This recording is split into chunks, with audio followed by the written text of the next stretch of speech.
Hello, everyone. Welcome to Developing Palates. I am Aaron Loomis coming to you from the Drew Estate Studios. With me today is three-quarters of the Developing Palates team. We have Seth Geis, John McTavish. June Lou may be joining us later. How you guys doing? Doing well, man.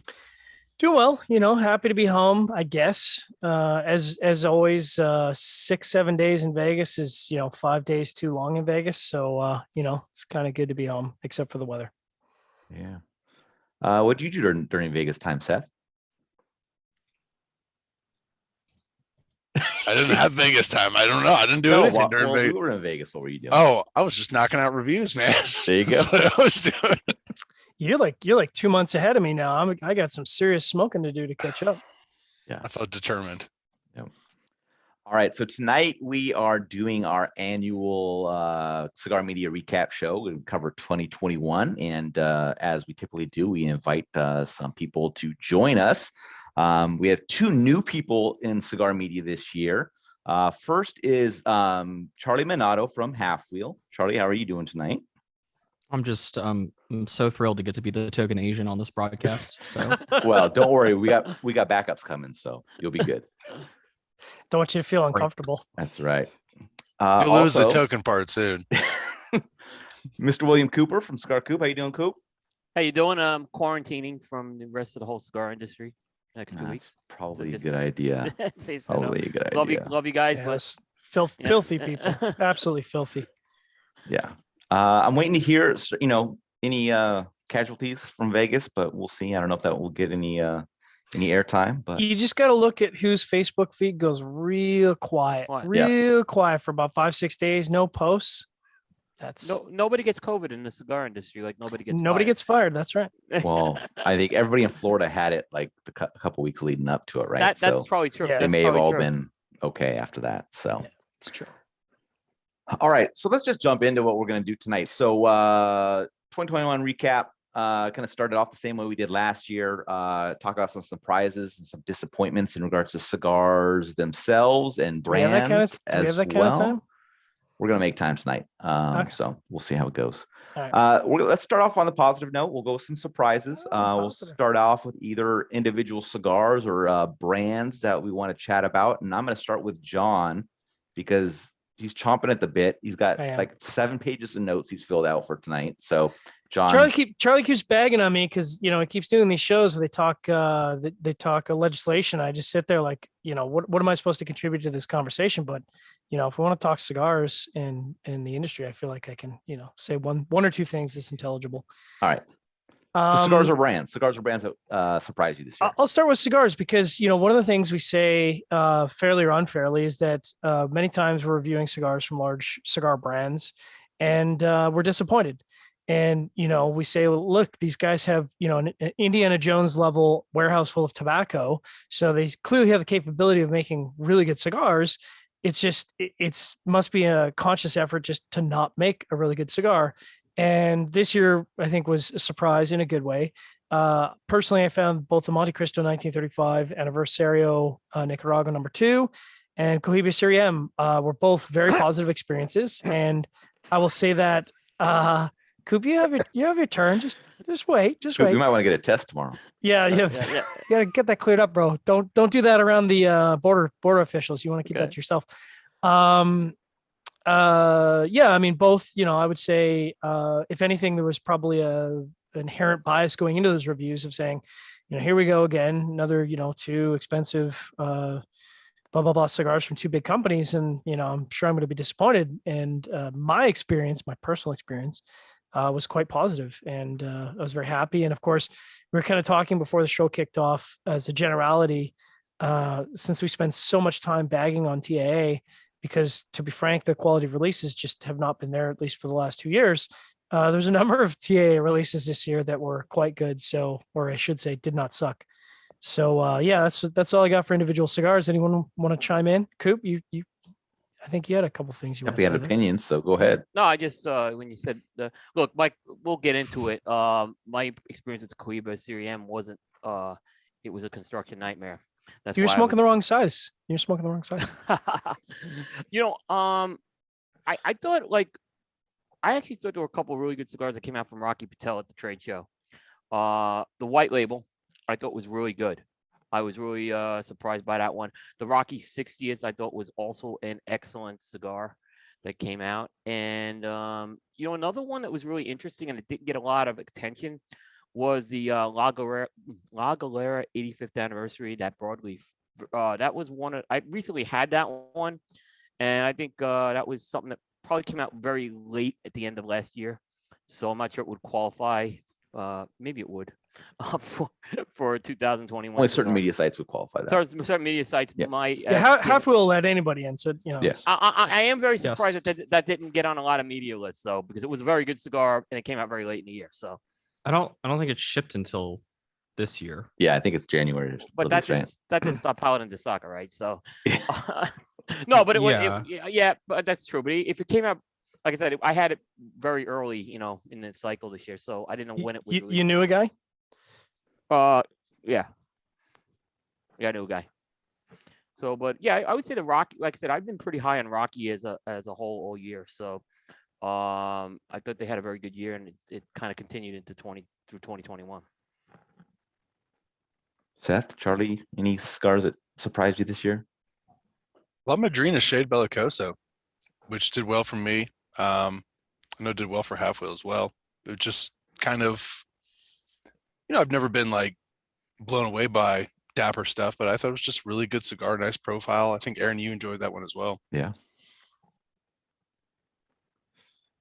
I would say as a company, I think Alec Bradley, both the Kintsugi and Project 40 Maduro, the Kintsugi did the top 10 on the consensus and on Halfwheel's list. The Project 40 Maduro was getting a lot of love. Certainly one of those, I don't know exactly, but likely one of those first 10 cigars out of the consensus, which means it wasn't that far away from making it. Yeah. And that's the company that, has put out new releases, has put out a number of new releases, has tried a number of different things, has advertised with, magazines, blogs. I don't know exactly their relationships with YouTubers, but it's not like they haven't been putting in the effort. And it seemed like the two major releases from them this last year, obviously a trilogy towards the end of the year. And we'll see how that sort of cycles through. But the Project 40 Maduro, and I don't think Project 40 was that heralded.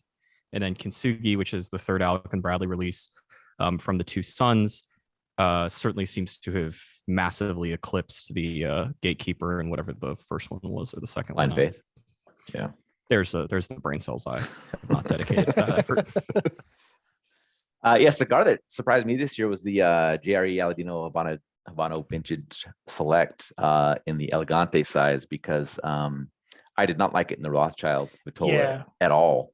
Yeah. And I was quite surprised that in Lancero Vitola, or close to Lancero Vitola, that it kind of moved up so far. So it was nice to see that, because they did well with the Cameroon in various sizes, Lonsdale and Lancero. But big change for that in Vitola size, and it turned out to be a much more pleasant experience for me, at least. Did you smoke any of those the Rothschilds from the most recent release, or are you? No, I smoked it from last year. That's probably not the same tobacco. Oh, you think it's completely different, huh? Okay.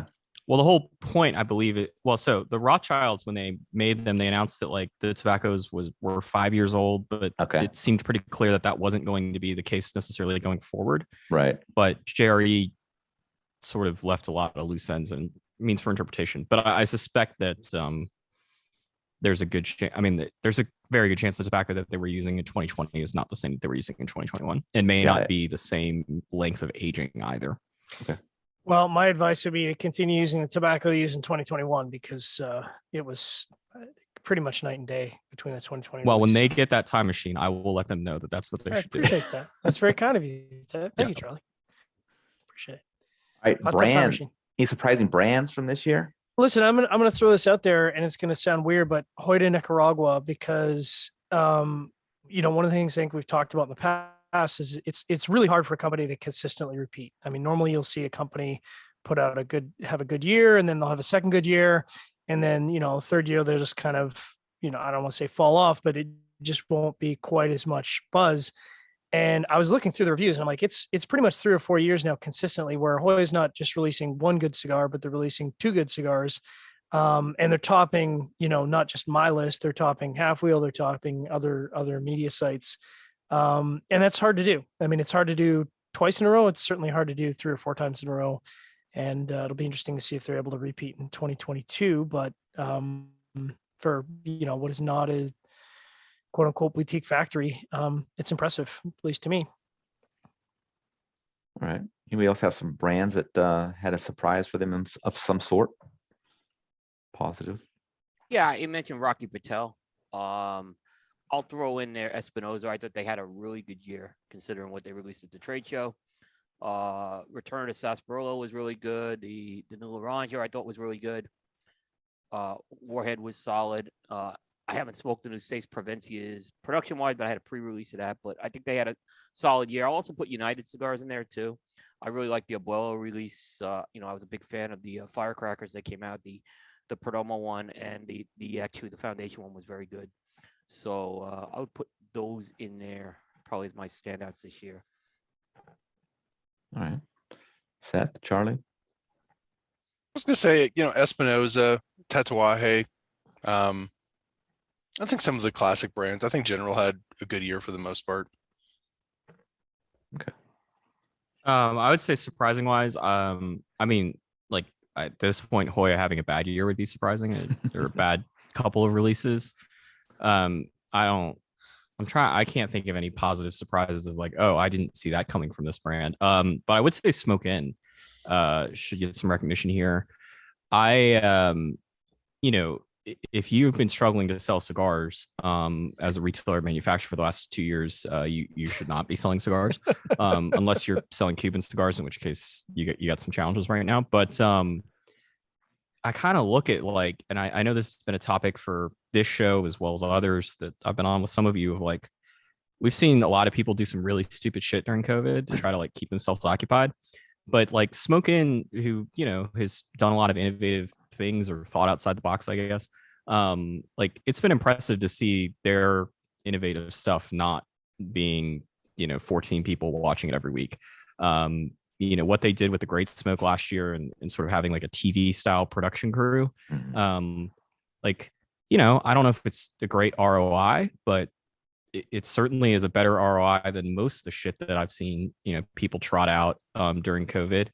Certainly what they're doing with the Great Smoke this year, and I guess they did it last year as well with, trying to get more exclusives for the event. That seems like a really logical thing that you should be doing if you're having an event along those lines.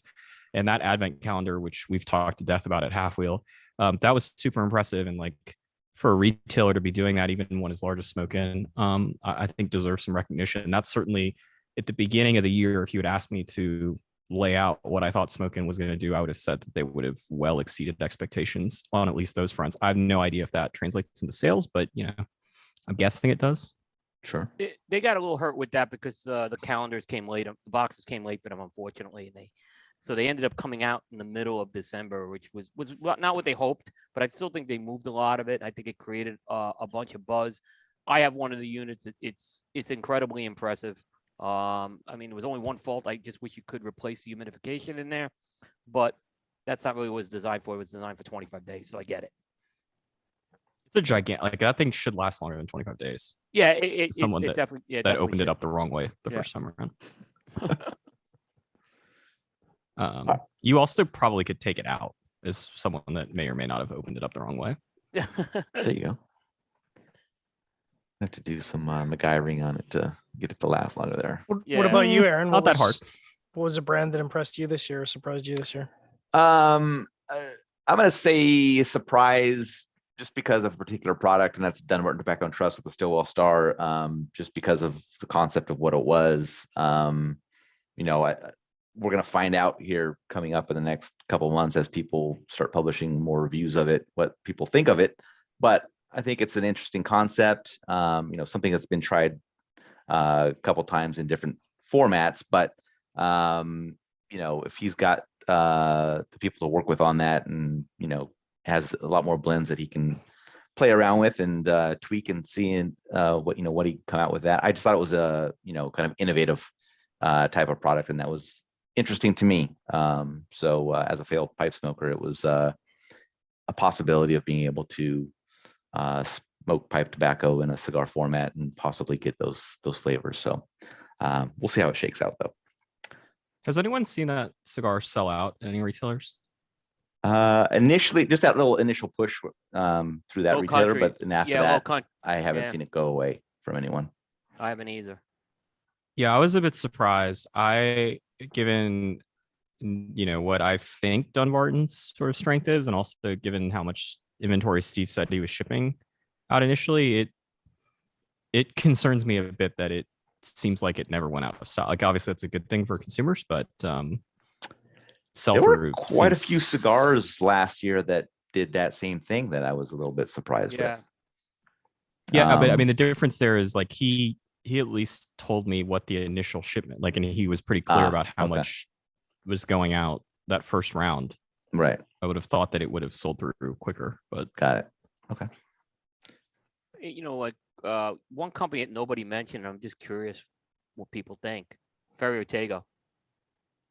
Because to me, it was an incomplete this year. They were only in production for about 3.5 months. Yeah, I mean, I can see that point. But I think there was so much lead up to it going in that it's not like it was just popped out of nowhere in 2021. There was a lot of lead into it going in. So yeah, I think we'll know this year. I think we'll know this year for sure. Yeah. But yeah, I think it was a little incomplete right now as far as what they did. what were you gonna say, Seth? Yeah, I was just gonna agree with Coop that I just think I think they need more time. I don't think you can go right off the bat just of the release. 1 quarter. Yeah. I give them Yeah, credit. I mean, they stood relevant all year, so I give them credit on that. I mean, he was I mean, the other relevant thing- before. I'm sorry. Go ahead, Charlie. no. Let's please talk about. Do you want me to get the Michael Horklots cut out? We can have Mike join the show. There you go. There you go. I actually wouldn't mind that. The one thing with Ferry Ortega that sort of complicates on the other side of things is like there's very little of what's going on there that's actually new. Right. So It's 2 cigars. And not only like new for a consumer, but like if Michael Horklots and Brennan Scott screw up reintroducing Nat Sherman to the world, like It's done. that's a real problem. Yeah. Like if they don't know how to get those cigars from those factories and those suppliers, then I mean, what are they possibly doing? So I think in some senses the bar is, very, very low because it is a new company and we don't see a lot of those these days. But in other senses, like there's a pretty established line of like this is the bare minimum of what we're expecting, and it's however many decades of history you want to argue it is. So it certainly was an interesting thing to think about when we were contemplating a new company of the year of like, it is a new company, but 98% of what they're going to do is unlikely to be new. Right. Or Charlie, even did you new to guys- them. Yeah. Hey, Charlie, did you guys have another company that was even up there, like contending for new company of the year? So the new company of the year award was almost entirely unanimous, like at every single placing. So Ferry Ortega got all of the first place votes, and Manny Iriarte Enterprises got all of the second place votes, Okay. which was another similar like, Right. Right. don't know how much of this is new, but But now it's Here being we are. sold under Mary Ariati. Yeah. well, I mean, in fairness to Manny, I mean, all those products are new, but I'm not going to award him. I mean, he gives some credit for getting a licensing deal with Fuente, but on the other hand, I don't think that was new for 2021. Right. All right. So let's swing over to the disappointments for 2021. Let the hate flow through you. Individual cigars as well as brands. We'll start out with some cigars. So John, I'll let you kick it off for us here. 2021 was overall a pretty disappointing year, which we'll get into more as we go on. And I was like, what was the, highlight disappointment for me? And this might surprise some people on the panel, but Zino Nicaragua, because I feel like it just in one release encapsulated everything a Zino shouldn't be in one package, from the cigar band to the pricing to the profile. It's like if Bentley said, hey, you know what we're really going to do is we're going to release a lot of knockoff, and we're going to price it really, really low with a shitty paint job, and that's going to be the new launch for Bentley.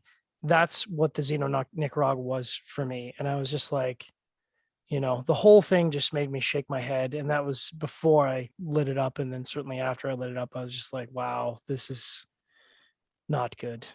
So, yeah. All right. Who wants to follow that one up?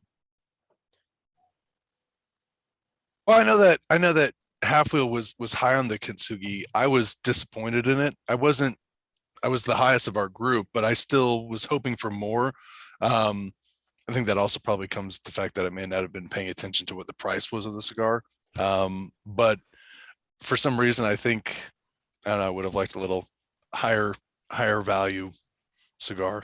Not higher value. I don't know. Charlie, you can rebuttal now and shit on me as much as you'd like. I have no idea how much the cigar costs. It was like, it's less. I thought it was less than $10. And I thought it was going to be more of a $13, $14 kind of Prensado deal.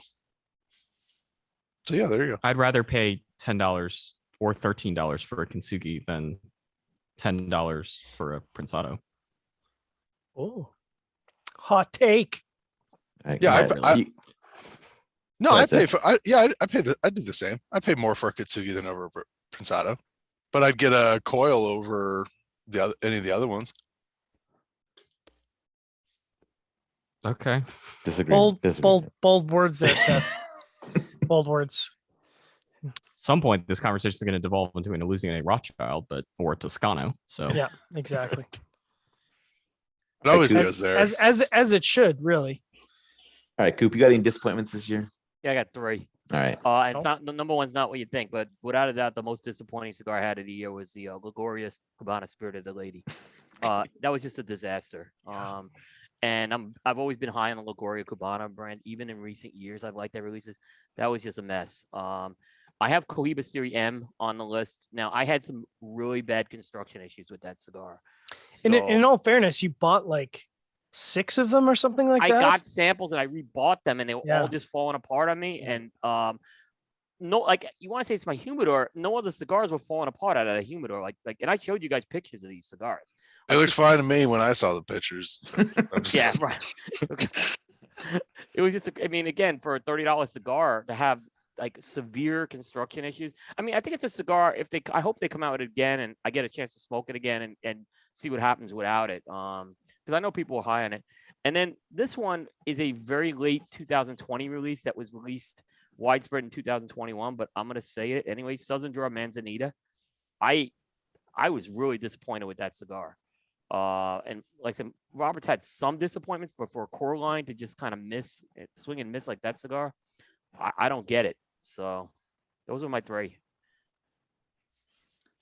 The worst cigar I reviewed this year was the Camacho Liberty. And Figured just you were gonna say that. ended already. You're killing us. Like, just wrap it up. It's over. 2 hour and 45 minute Gone. cigar of disappointment. Yeah, just in the project. There's no reason to continue that on. Following that up was the Viaje Circa 45 Reserva Edición Limitada. Another horrible cigar. It was just, I'm not sure what's happening at Viaje, but it's not fun. So that those I really are the like two. that. I really like the bands though. Yeah, the bands are cool. Sure, the bands but look dope for sure. But you can't smoke them. Or No. at least maybe you should. So I was cool like though, man. trying to figure out which one I want to pick for us to review, and I said, let's go for the EL. That's got to be the better one, right? No, I can't imagine that the other one was worse than this one. So just a rough.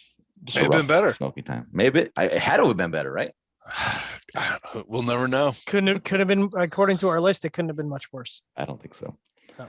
All right, Charlie, come on. Take us through the bottom dwellings of the half wheel list. Take us to the river, Charlie. Wash us down, baby. I don't know. I mean, let me put it this way. I smoked the Liga Privada Bauhaus, which was not terrible, but was clearly problematic enough in the sense that despite the fact that it had been in our humidors for over 30 days and was shipped to us by Drew Estate, should not have been on shelves at that point. And that led me to suggesting to our team that we stop doing pre-release reviews and including of cigars that were sent to us before they actually started shipping to stores. And then I attempted to review a PDR something or other that was so bad that ended our policy of taking free samples from manufacturers. So I feel like that kind of covers it up. I'm going to throw another one out because I think it's just, since it made a brand that was a surprising brand from John, it was quite of a disappointing cigar from the brand, was the Hoya Antonio Grand Reserva GT20. Oh yeah, that was a huge miss. How Charlie was talking about the Bauhaus where it was not ready to be shipped. There was something wrong with this cigar. It was not right. It was not right. There's something. It was like Juan took the cigar out to the pet cemetery behind Hoyt, Nicaragua, and it came back and it wasn't quite right. Yeah. Is there a pet cemetery back there? I don't know, maybe cigar pet I don't cemetery. understand the analogy. Well, because Cigar went to visit dead pets and then you buried came the back cigar because you want it to come Oh. back, right? Because it died. You Got it. bury it and it Okay, comes my bad. back, and it's sorry, It's my a- atheism was showing yeah. there. it's a horror show. You bury it as like a cigar, or do you do like a half wheel kind of thing? Yeah, probably a half wheel. Probably half. Yeah. But one of them wrapped in tissue paper. You guys should do like a half wheel wrapped in cedar that you guys like bury for 6 months in like an oak cask, and then you sell it for a crap ton of money for like charity. I was thinking Charlie. more of like a dojo. They like do it like Hawaiian pig style and they go bury it on a beach. Oh, Ooh. There you go. just giving away free ideas on this podcast. That's right. Aged at sea. Hey, there's the token Asian guy. Hey! Hey guys, sorry. Hey, June. Charlie going feels on, much Jay? safer now that you're here. Yeah. Yeah. Probably not. Why you guys attacking Asians or something? Yeah, Coop is. Yeah. Microaggressions. Yeah. Microaggressions. Are we- No, the GT20 was Okay. Yeah. I mean, these are not. Hoya sent us samples after we had already purchased them, so they're not the samples they sent. Like we Yeah. purchased from retail, and yeah, there was not. It was. I mean, something it was wrong one of with the, those you know cigars. how sometimes you light up a cigar and you're immediately like, oh, this is really interesting. You light it up and you're like, oh, something's gone really, really, really wrong here. Like really wrong. Yeah. So I It was didn't think very it was interesting. that bad. I thought it was Horribly not constructed. pointless. Yeah, it was just like, okay, was. whatever. Like this isn't what I expect from Hoya, but Yep. you know, it's not. I don't feel offended by having to smoke this, which you know. Right, but coming from Hoya, you're like, this is not par for Hoya. So here's the thing. I sort of check some of that at the door because like you know, pretty much all these factories have put out some shit at some point, right? Oh, of Like, course. And I'm not saying Oh, you're we're gonna going get into there. the Yeah. smoking saying Yeah. that you're holding Yeah. it to a higher standard. I'm just saying, like, after you smoke it and then you say, all right, this came from so and so, you're like, this is not what they normally put out. No, I totally agree with that. I just didn't think it was like it was a miss, but in the grand scheme of like I disagree with John because I'm just not going to come on here every year and be like, this past year fucking sucked for cigars, which I feel like is how this show just starts every year. We're just going to keep talking about how great 2015 was. Yeah. But Was really. you know, I don't know, like pretty much every factory I smoked something where it was like, man, that didn't go through quality control. Yeah. And I think it was just to rebut. I think what was surprising is just because the other release from Hoya was excellent, and they didn't have any misses in 2020. So maybe there was some expectation of saying like there's a minimum standard that of not suck that I expect from Hoya at this point. So yeah, it was surprising. I think if you had told me that you smoked a different Hoyt in Nicaragua every week, and this was the one that was the clear outlier, I would take that at a lot greater value. But the reality is, I think most of us on this panel, certainly, us at Half Wheel, we are disproportionately smoking new cigars in their first shipment.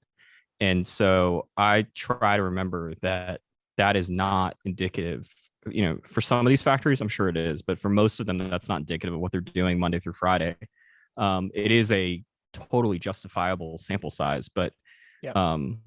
like we always struggled with this for Factory of the Year is like, we're only really basing it off of the number of new cigars that we smoked, more or less. And that seems like a terrible way of going about things. Considering how many for other products any- they produce. Yeah.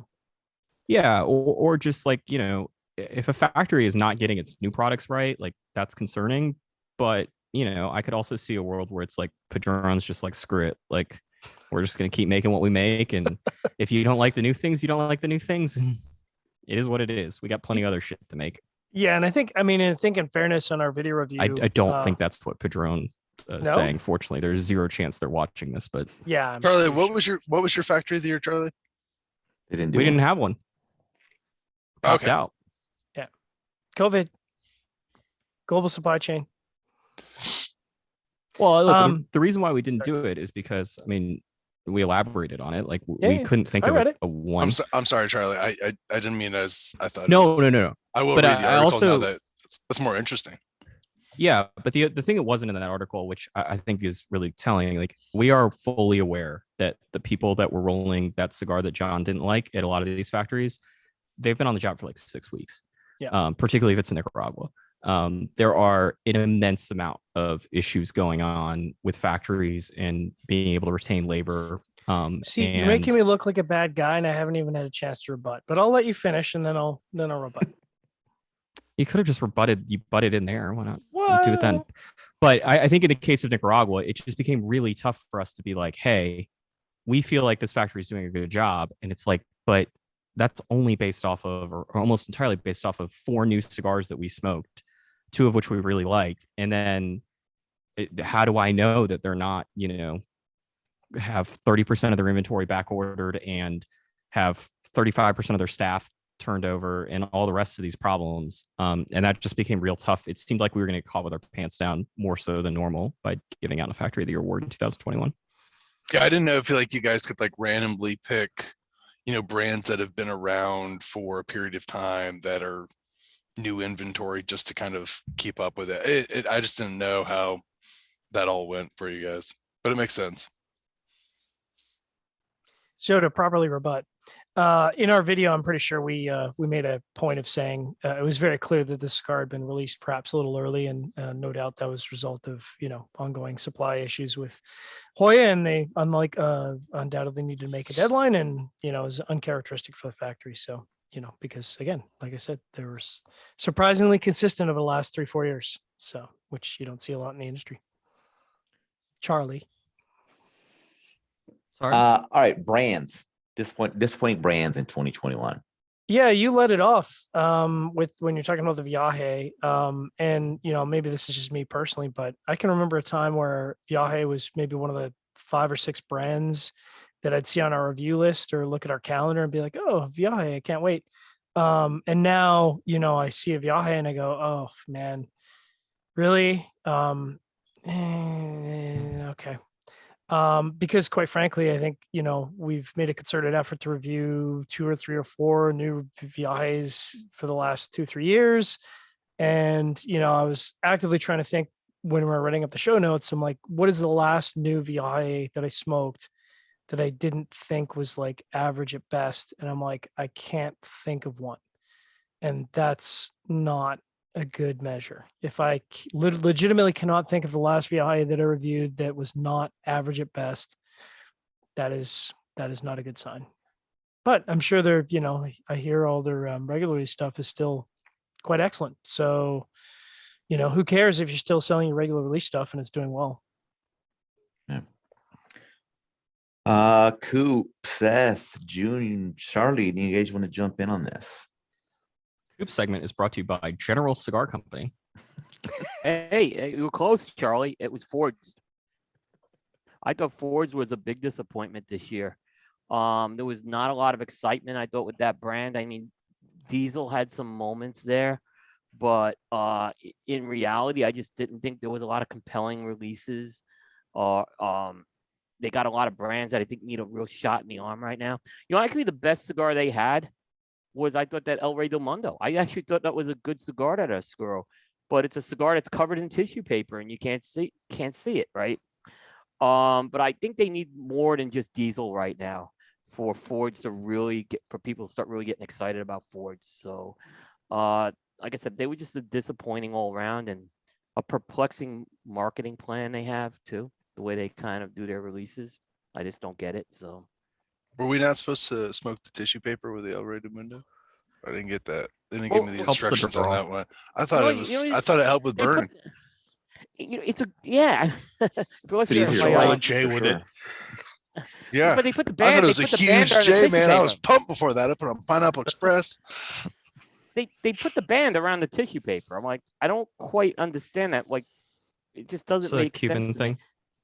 I guess, yeah. I mean, it just. No, not it Yeah. is. It's not. He's not guessing. It Because the is. Cubans. Because I mean, I guess It's that's a what, I Cuban. guess that's their goal. I guess that's what they're going for is what I'm saying. Yeah, but to me, it's just I don't know. There wasn't a lot of excitement. I mean, I just couldn't get excited as much as Seth did about Sunday Gravy. So I mean, in fairness, you don't Did put I- the band on the outside of the tissue paper. You may just have like ghost cigars floating around your humidor. that's what it looked like. That's exactly what it looked like. Well, no, but like I'm actually like being somewhat serious here. Like it would be somewhat confusing if you had multiple different cigars with tissue paper and you didn't have tissue paper on the outside of it. Oop, how do you know what it looks Or a like to have joints in your humidor, man? What do you keep in your humidor? I don't keep joints in my humidor. Mushrooms. It's the Hey-o. mushrooms I keep. I thought Camacho was a little disappointing. I thought Davidoff was just kind of not the best year, but a solid year. I thought Avo did pretty well, but I think Camacho just kind of didn't do much. John was talking about Zeno, right?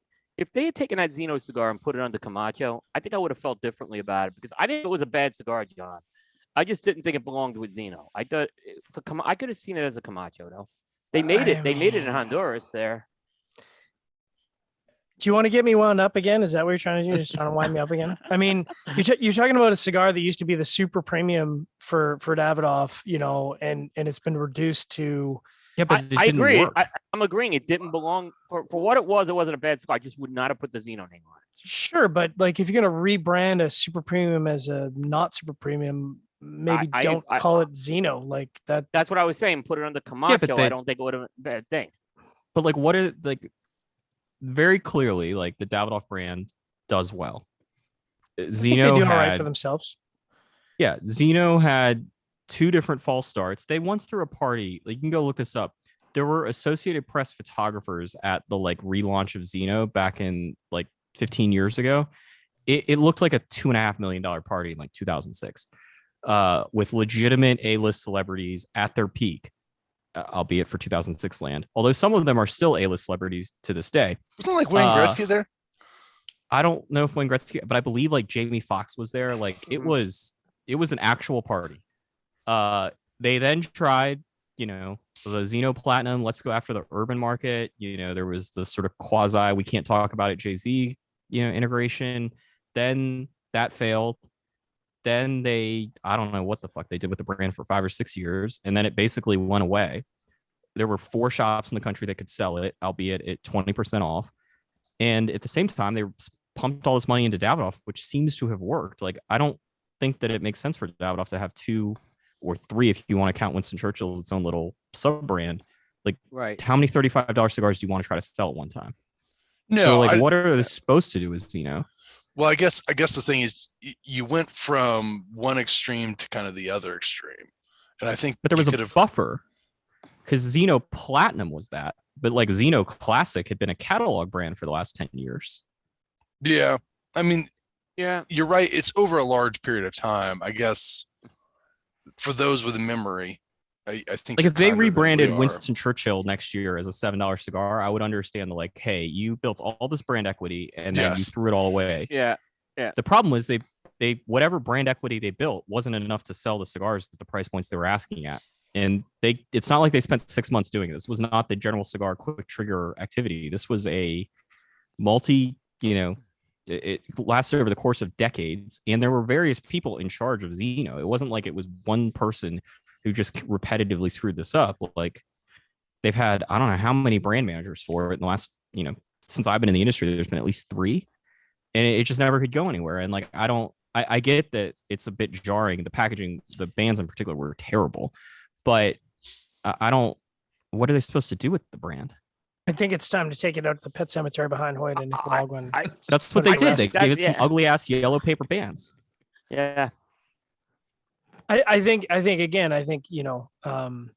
certainly not sitting here with a marketing strategy, but I'm just saying from top to bottom, that was a completely disappointing project. There was no part of that cigar that was couldn't you have done for me. I mean, you could have done an annual limited release Zeno that was You in put it in connection with. coffins that were 11, 18 perfectos. I'm You just keep recycling them. I'm just saying you could do it. I'm in tobacco leaf. Hold on, Take but one- did how they many- hold on? They you would actually take a tried the vault release coffins and do thing. it. Remember they did the bright blue coffins like 5 No, years they ago? put 'em- Those fucking Then they failed what was too. the Oh, what was the yeah. plexiglass one? Remember when they had like 100 perfectos in that little Mhm. that glass? Yeah. Oh, it was Maybe you know what? Maybe it's okay to put a brand on the Viking The- ship, the set it Z- off, the set it off on Z-class- fire, and just let the it go. the Z class series was good. They've had But, you some know- really good cigars. That just, Yeah. I think it might be the case that like I think that if you took those blends and those packaging and those price points to general, I think it would go over really well. But I think given who Davidoff sells to, I mean, for a little while there, like Zeno was the, hey, we won't give you white label. We'll let you carry Zeno, which is made at the same factory.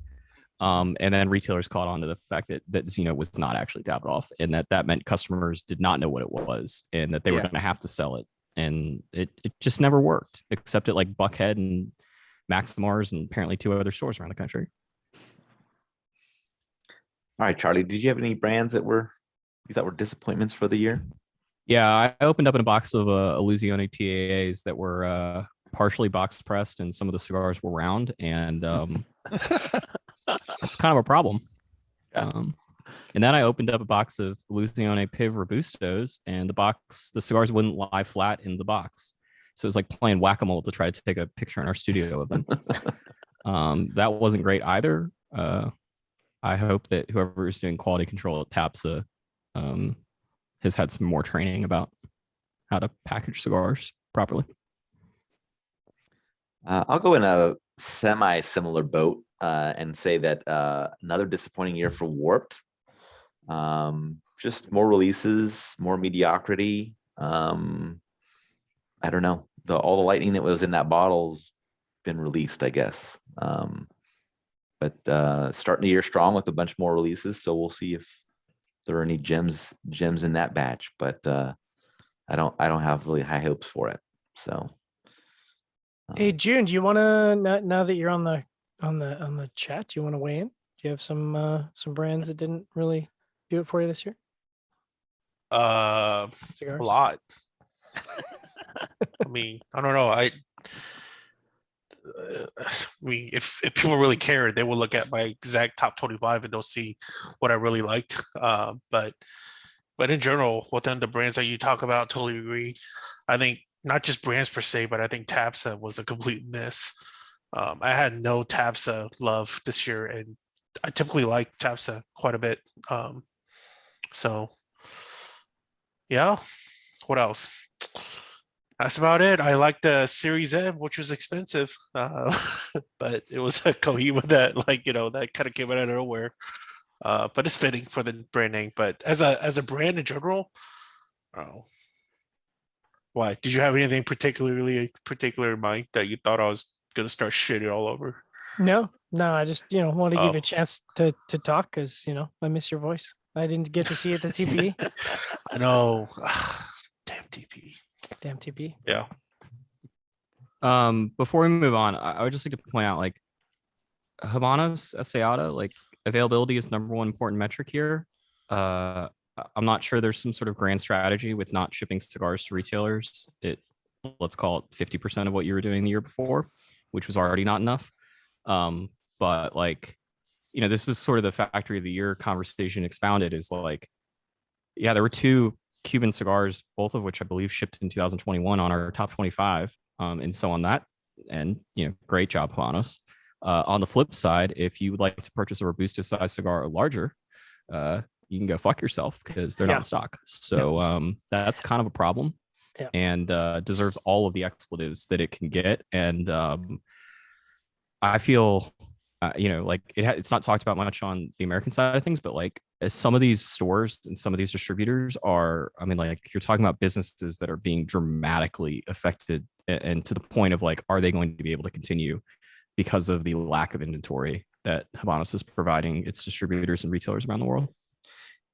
Yeah, I mean, to put it into context, my parents-in-law went to Paris, which, is a fairly big city, and they have some Habanos stores, several.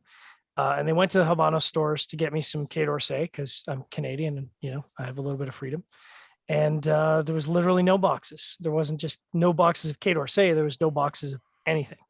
And they're like, would you like to buy some Hoy de Nicaragua? Nope, we're good.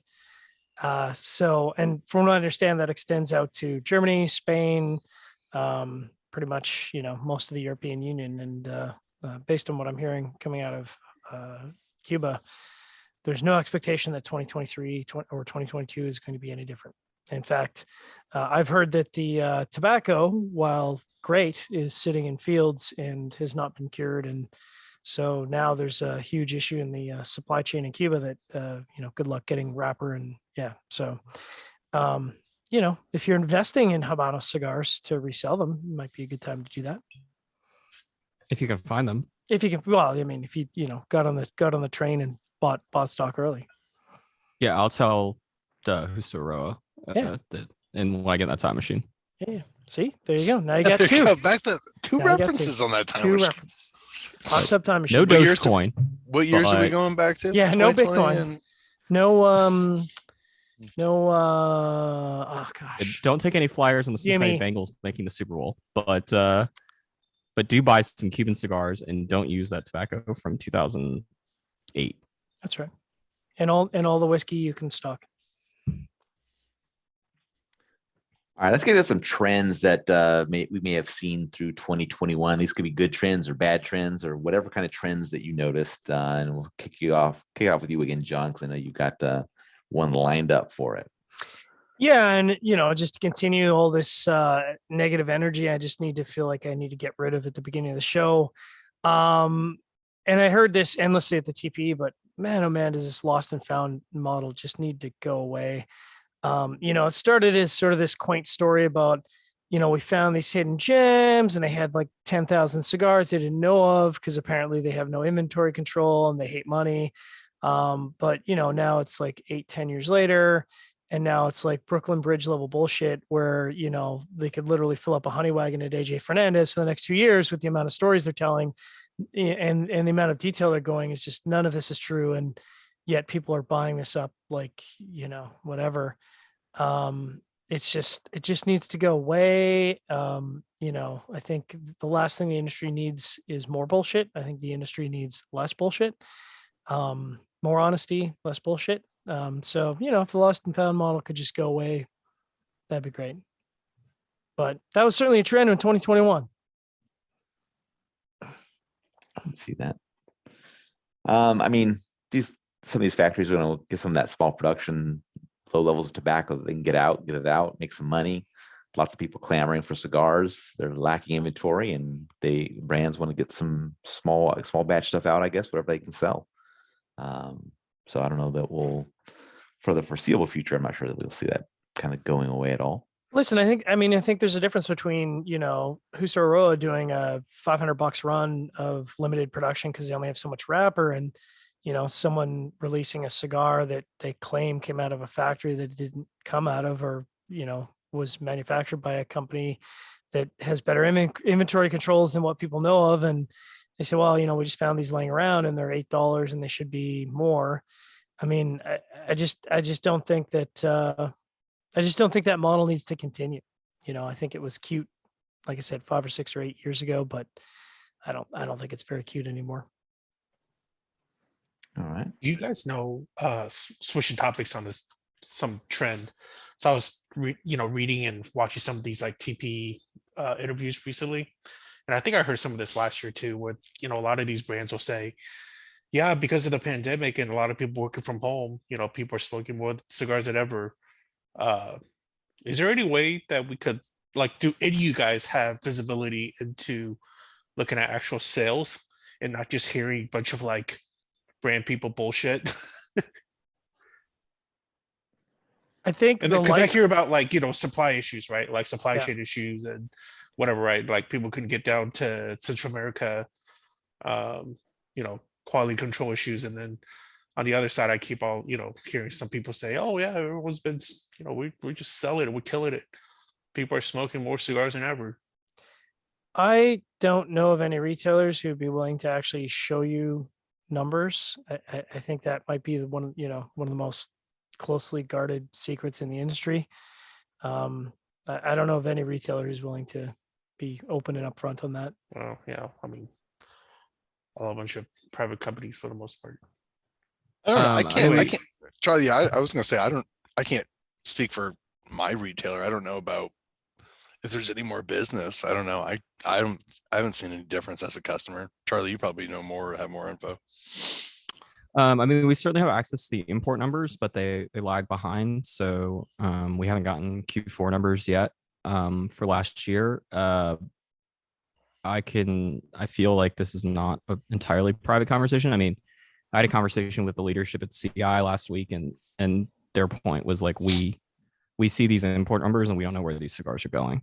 And that should be pretty telling because of how much of the market CI controls. Right. So I'm of the belief that, if you just talk to retailers and manufacturers, it's taken a dramatic change or turn from where it was 6 months ago, and certainly where it was for the latter half of 2020. The number of cigars that are back ordered is not what it was, let's call it 6 months ago. And the number of cigars that are being imported does not seem to have slowed down. So I think we are heading towards a 2019. I mean, I would venture to guess that anyone that doesn't work in the cigar business that's watching this has no idea, but 2019 was a down year for the cigar industry in America. A pretty dramatic, I don't think it was down like 25%, but for an industry that does not see sales decline, particularly on the revenue side of things, 2019 was very problematic. And what took place at the end of 2019 was let's just call it one manufacturer saying, "Oh shit, we're tracking towards a bad year, so let's try to move some inventory because we need to for space reasons or because of monetary reasons. So we're going to give an aggressive discount."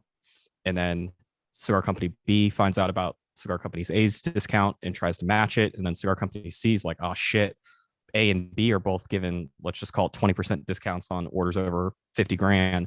Like, how are we going to compete with this?" Well, obviously the answer is 22.5% plus free shipping. And within the span of like 2 weeks, there was just a fire sale going on, on the back end of 2019. I suspect that's where we're heading. I think it's going to take a lot longer for it to play out because most of these retailers have been able to turn their inventory for the first time in probably a decade, and then built up decent cash reserves to where it shouldn't be as stark of a fall off of what took place at the second half of 2019. But I do think that I think we've already crossed that point where we are out of the COVID boom in terms of the sell through, even if the imports don't stop churning for a few more months. Cigar industry correction territory? I don't know. I mean, I thought we were going to get the correction in like 2017. And then I certainly at the end of 2019 was like, oh, we are here for it. And then this Chinese dude had the world's most expensive bat soup. And, $5 trillion later, the cigar industry got bailed out. So. All right, Coop, any trends from last year that you thought were interesting? The Mazo trend didn't go away, unfortunately. You knew I was going to bring that up, right? And I'll say it again, but here's the interesting thing I saw a couple of companies actually double down and go away from Mazo. So Drew Estate's one good example. They repackaged Nica Rustica. They got rid of those atrocious black paper bundles. They like stuff like the Dojo releases were now put into boxes. Caldwell actually has also said he's starting to change the lost and found model to move away from some of these craft paper bundles. Look, I think craft paper bundles work for mail order cigars. I don't think there's a problem with it.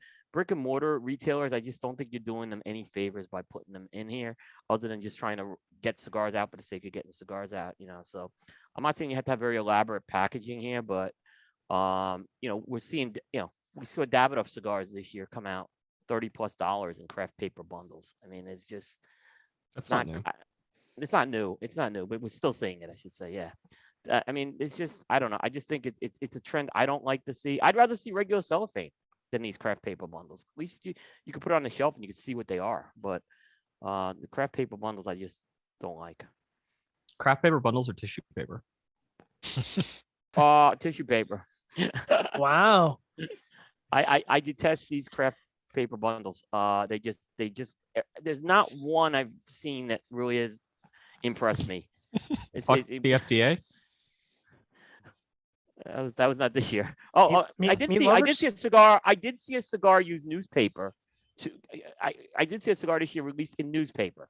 So if that gives you any idea, they actually, instead of the craft paper bundle, they used actual newspaper to release the cigar. Wasn't it like a fish related? That was, yeah, I think that was that fish. Yeah, I think that was that one as makes well. sense. Yeah, but I saw a $17 cigar at the PCA in Christmas wrapping paper this year from Arizona. A $17 cigar. I mean, really? Yeah, but it would have been $24 if it had a box. So there you go. So that was. I mean, there was no other really big trend. I mean, that I saw this year.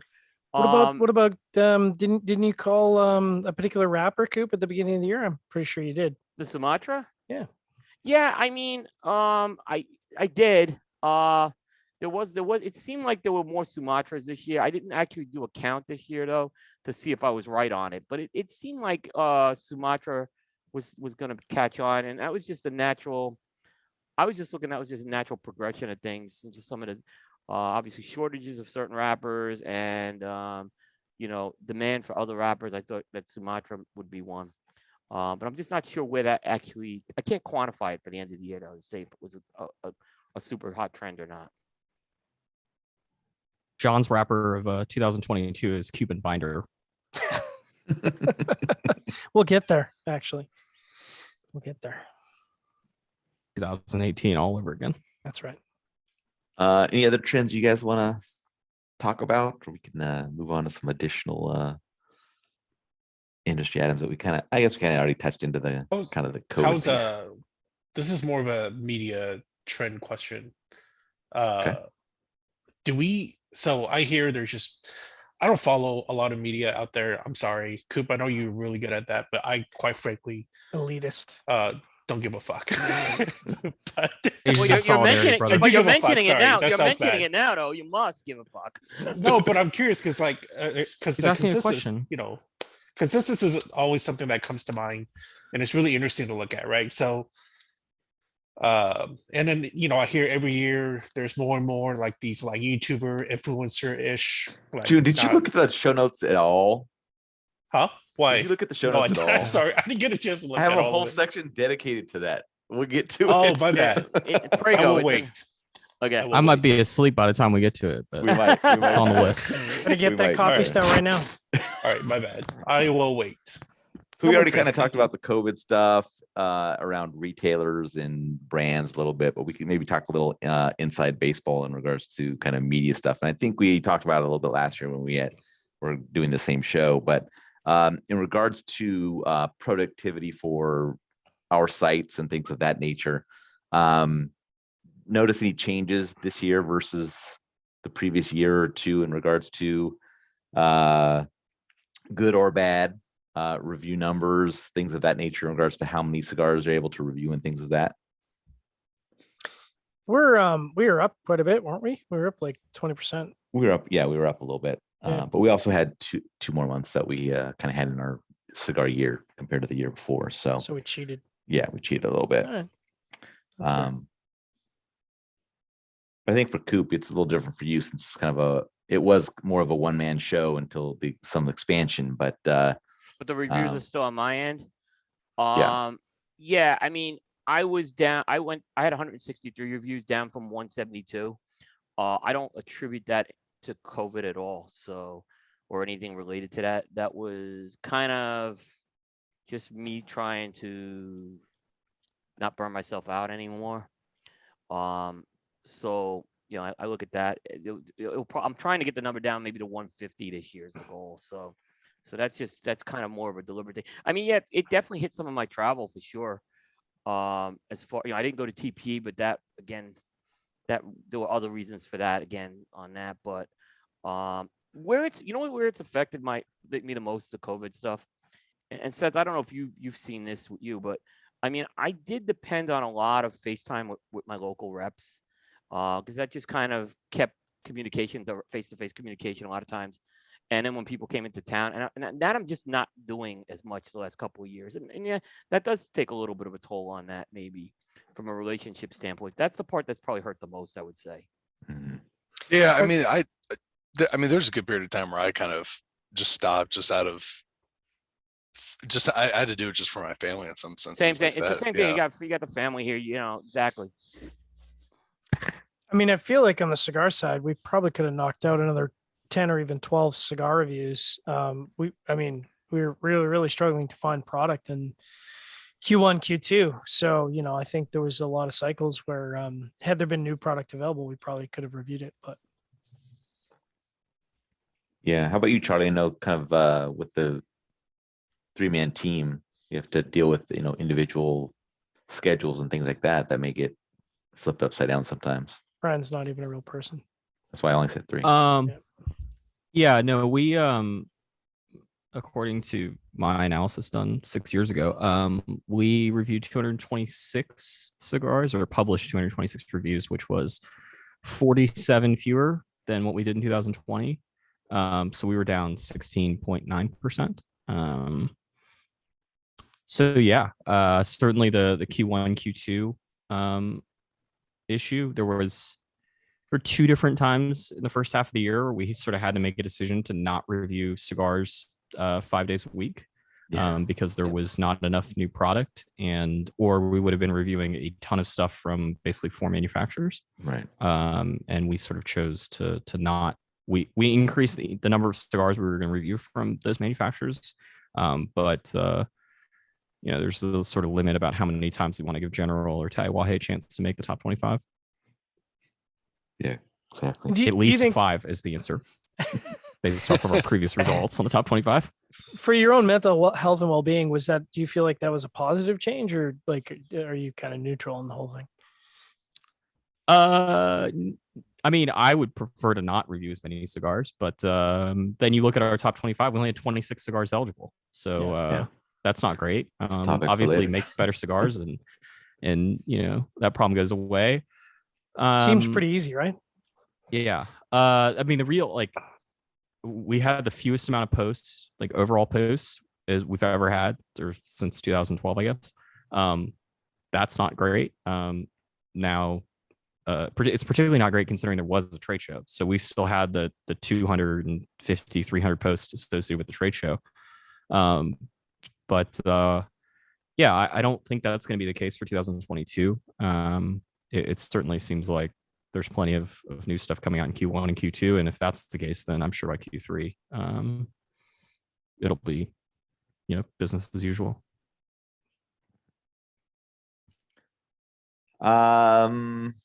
Supply chain issues this past year. So you had a topic, John, you wanted to hit up in regards to that. Did I? Yeah. Oh, yeah.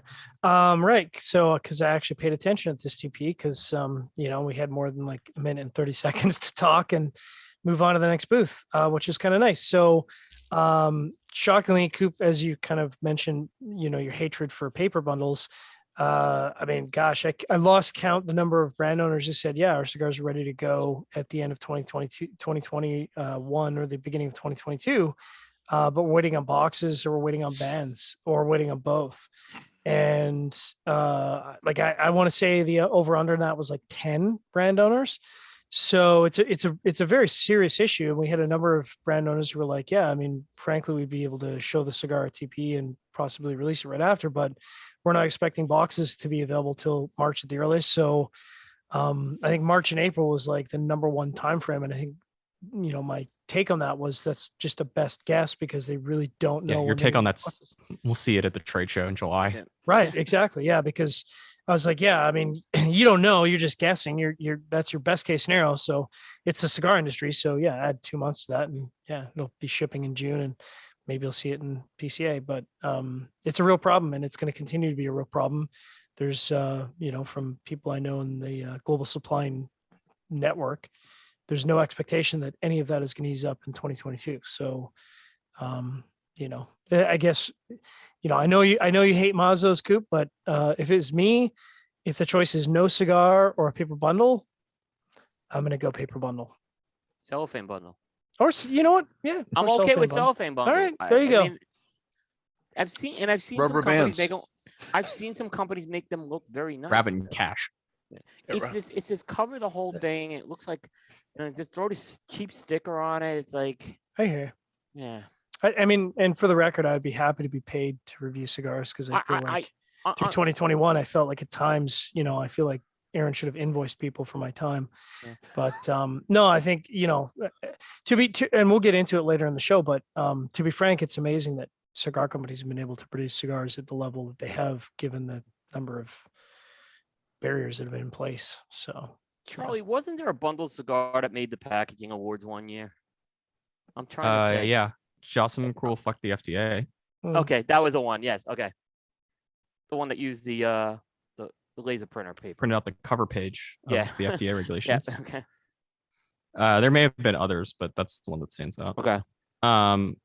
One thing that was apparent to me at TPE, it doesn't get talked about much, but every 3 weeks I have a conversation with Patrick about what lighter he's going to review next. And for the last 2 years, the answer has been not great. But at TPE, there was a ton of new lighters and cutters from Lotus, Jetline, Vissel.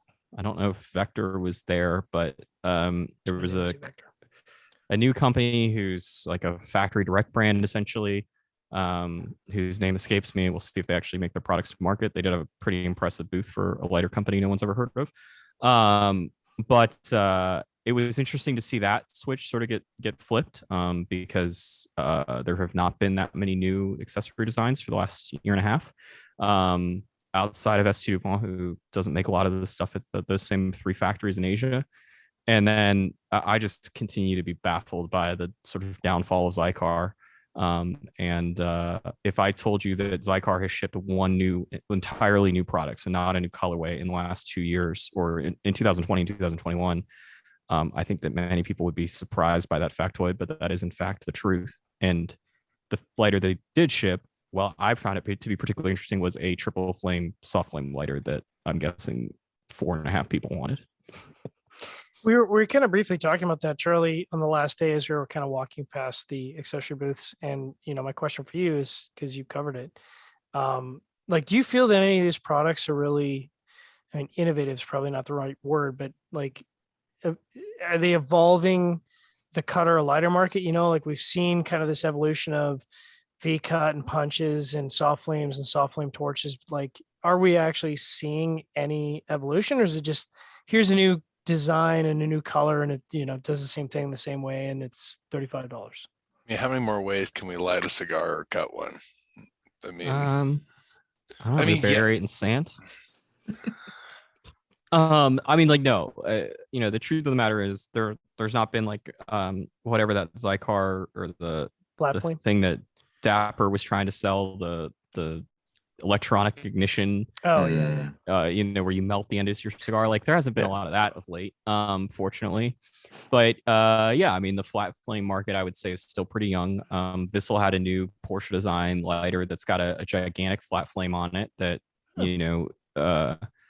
I would say certainly ST Dupont has one with the Megajet, but I don't know of anyone else that's really got that size of a flat flame. I don't know what the point of it necessarily is, but that's Patrick's.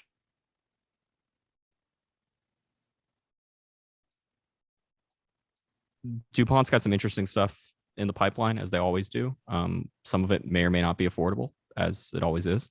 But yeah, I don't to Seth's point. How many different ways do you want to learn how to light a cigar? I'm guessing that most of us on this panel would prefer to just light it with a single flame torch that works every time. That's got a big ass fuel tank and doesn't get clogged up. That's certainly my preference, but I certainly think it's better to have new options. Otherwise, how are we going to get those YouTube subs up?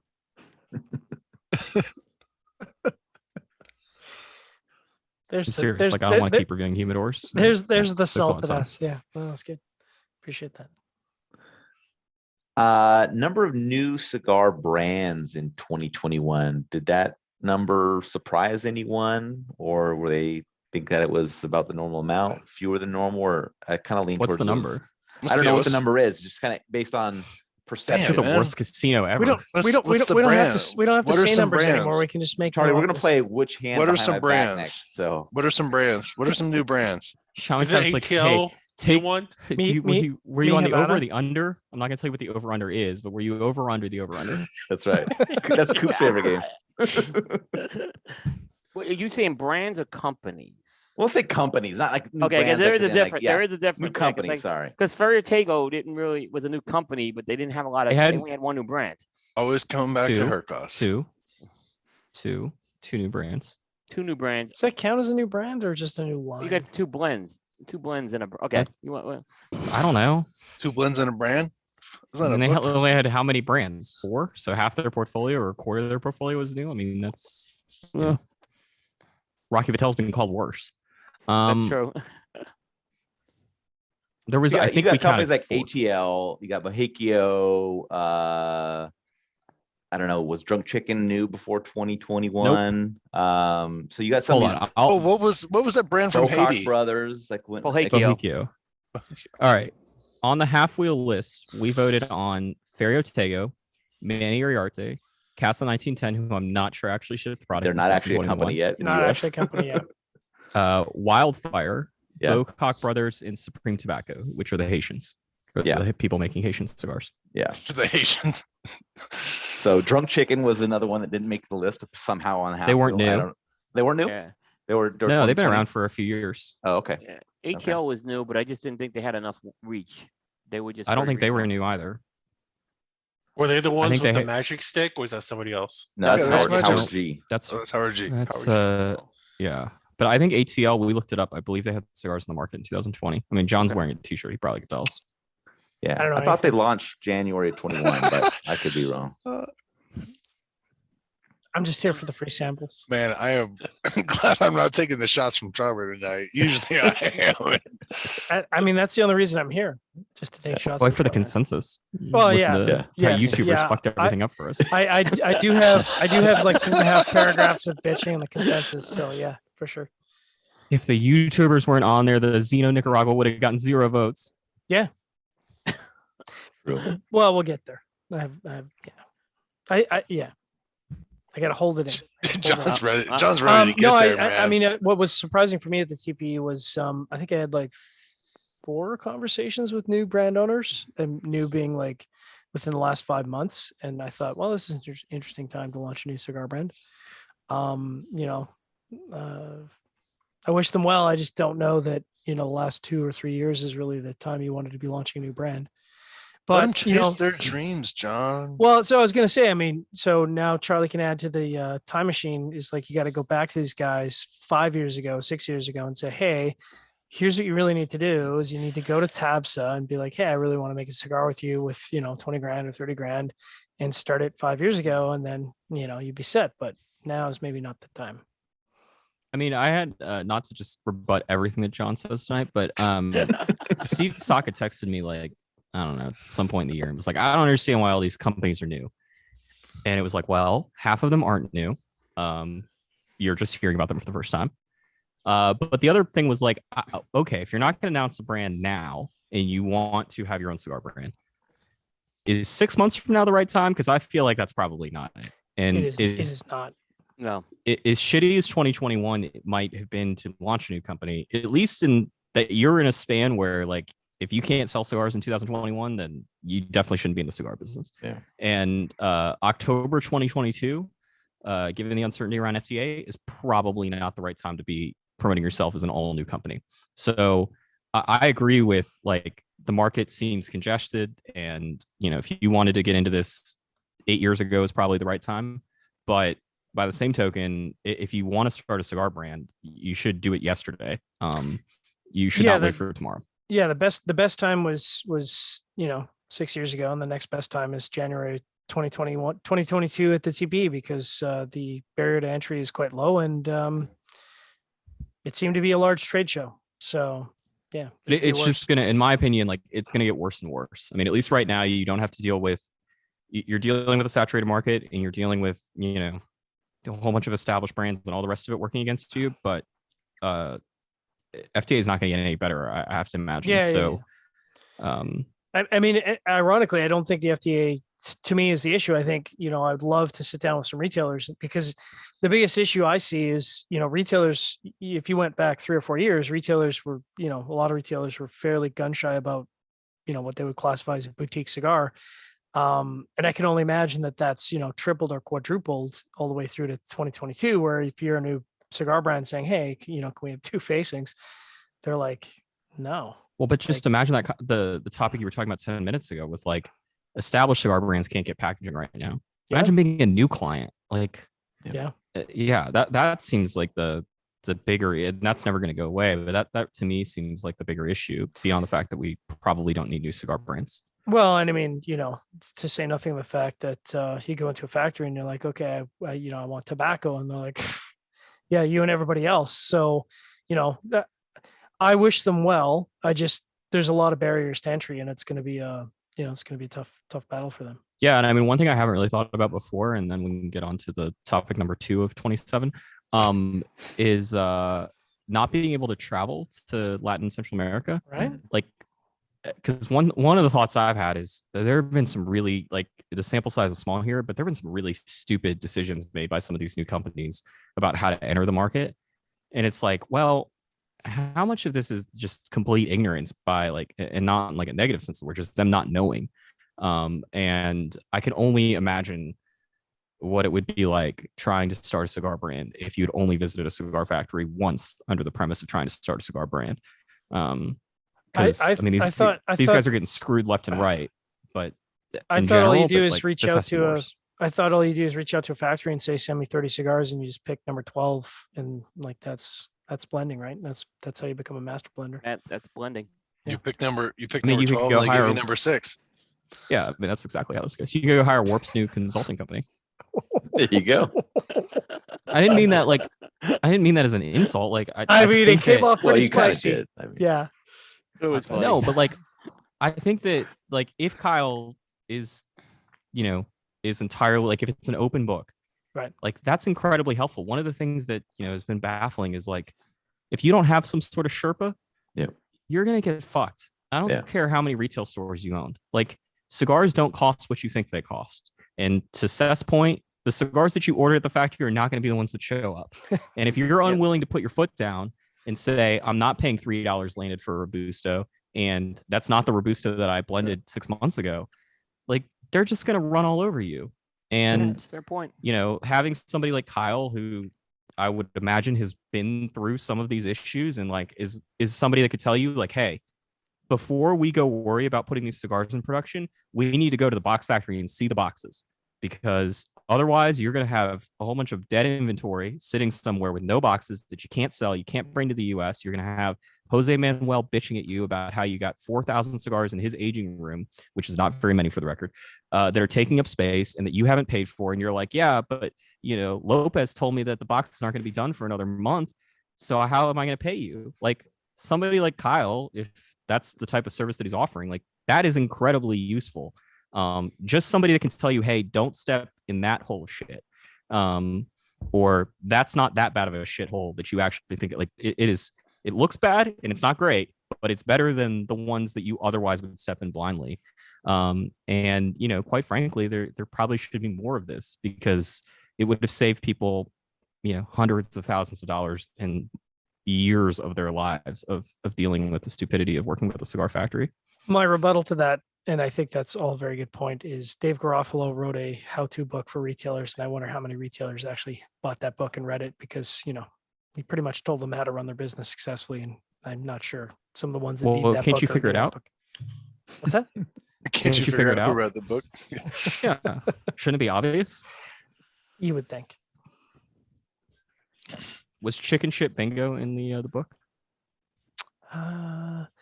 It's an actual event that Dave Garofalo has. Yeah, no. I remember. Really had an event with I that, listened to the podcast. Yeah, I don't actually think that's in the book. I own the book because, but yeah, no, I don't Chicken think that's in the book. shit bingo. He Chicken really shit bingo. did that. Yeah. He really did that. Yeah. All right, let's say the topic that will bridge our gap away from this and into the consensus, but it will be kind of its own little topic here. And this is we're gonna attack the media at this point, but reviews versus release dates on cigars.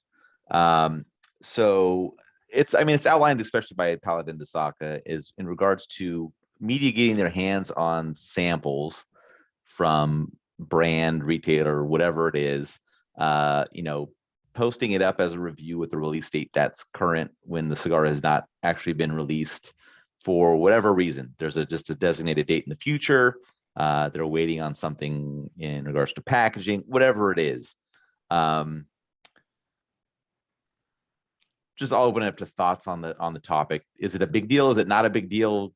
Should people just do whatever the hell they want, or is there any kind of like reasoning why it should matter? Listen, it's really this simple. If you have rules around what you review and why, and then you change those rules because you like a brand owner, that makes you a hypocrite. But if you say we have rules and they include reviewing whatever you want, then it's your site and go for it. But, from my perspective, and, who am I to judge you, but it does look idiotic when you say we're not doing limited cigars and then you review limited cigars and they show up on your top 25 list, or you say we're not, we don't review pre-releases and you review something with a white band on it. It makes you look dumb. And, whatever, but it's just, make it clear on your site. Say, hey, we review whatever, then it's fine. Wait, so when Is I Paladin de review Saka limited? cigar Davidoff with No, white it just label, wasn't, it's like more it just wasn't more available for unreleased. purchase at the time that was Yeah. released. And a lot of sites said we only review cigars that are available for purchase. And, Who the irony says at the time that? is, sorry? Who says that? Oh Some sites- gosh, here some we sites- go. CA. Here we Some go. Well, anyone so that's- was I anyone was I that supposed to says the name and release shame? Because date- I wasn't anyone that prepared to says name the and shame. release date is not the actual release date. No, I'm just like Man. as someone that actually buys, all the cigars, or as someone that owns a site that buys all the cigars that we review. Like, Hey, listen, Mr. Fans, I find this- we buy a I lot of find this cigars very too. Okay, we buy a lot of cigars too. no, but I just find this very challenging to believe. Like, you have to understand the stupidity that runs through my head when it's like, hey, here's an entire box of Hoyt and Nicaraguas. Let me go spend $75 to buy 5 more of them, even though I have no clue what I'm going to do with the box that just showed up for free, Right. so that we can publish a review. Like, that takes some real stupidity, At and least it happens It's 3 yeah. times a month here. Look, good. at least That's what you gotta Paladin do, right? de Saka had at Okay. least Paladin de Saka had the final packaging on it. I mean, let's talk about some of the cigars that use the paper bands from the trade show. Yeah, I The mean, the like Bass Reese? The Bass straight up, Reese? there were cigars. That didn't being even have the, reviewed- they yeah. didn't even have the right name of the cigar on. it, Okay, just let's even Yeah. go there. Okay. I- Again, I I get- haven't. Yeah. Can I make one point on Paladin de Saka before we get Go into for this it. discussion? I just want to, because Oh, we're John was already giving in me this credit. discussion. Oh, we're in it. Who predicted that was going to be a consensus cigar in November? Aaron and I. Aaron and I said it on the show the day Saka sent out that email. Who also is predicting what's going to be on the consensus in November? Yeah, we predicted it in November. We actually said that. Yeah, We but said, like, who else is engaging that? Like, you said that as if there was some sort of badge of honor here. Like, you guys are up I'll give it against myself, Charlie. I'll give zero myself the- competition. That's Okay. true. That's true. I mean, we just You and but Joe we knew- Grow are but like, we- oh no, I'm not Joe Grow. Okay. But it was interesting. I knew, like, when that came out, I kind of just saw how this was gonna go. I mean, and look, I thought there was a decent chance they didn't get around to shipping the samples. But That was yeah, the- if that you was the ship big- them, then yeah. yeah, Yeah. I think mean, it- yeah. the one thing is, I do think that a media site has to control what they do, right? But I don't know. I guess I look at the bigger responsibility here, and it's to John's point. And I haven't looked at what media sites say they review cigars for purchase or not. I can't say that, but I do think there's a bigger. I mean, look, if Paladin, you reviewed Paladin de Saka, but there was another cigar that you didn't review that was maybe a very good cigar.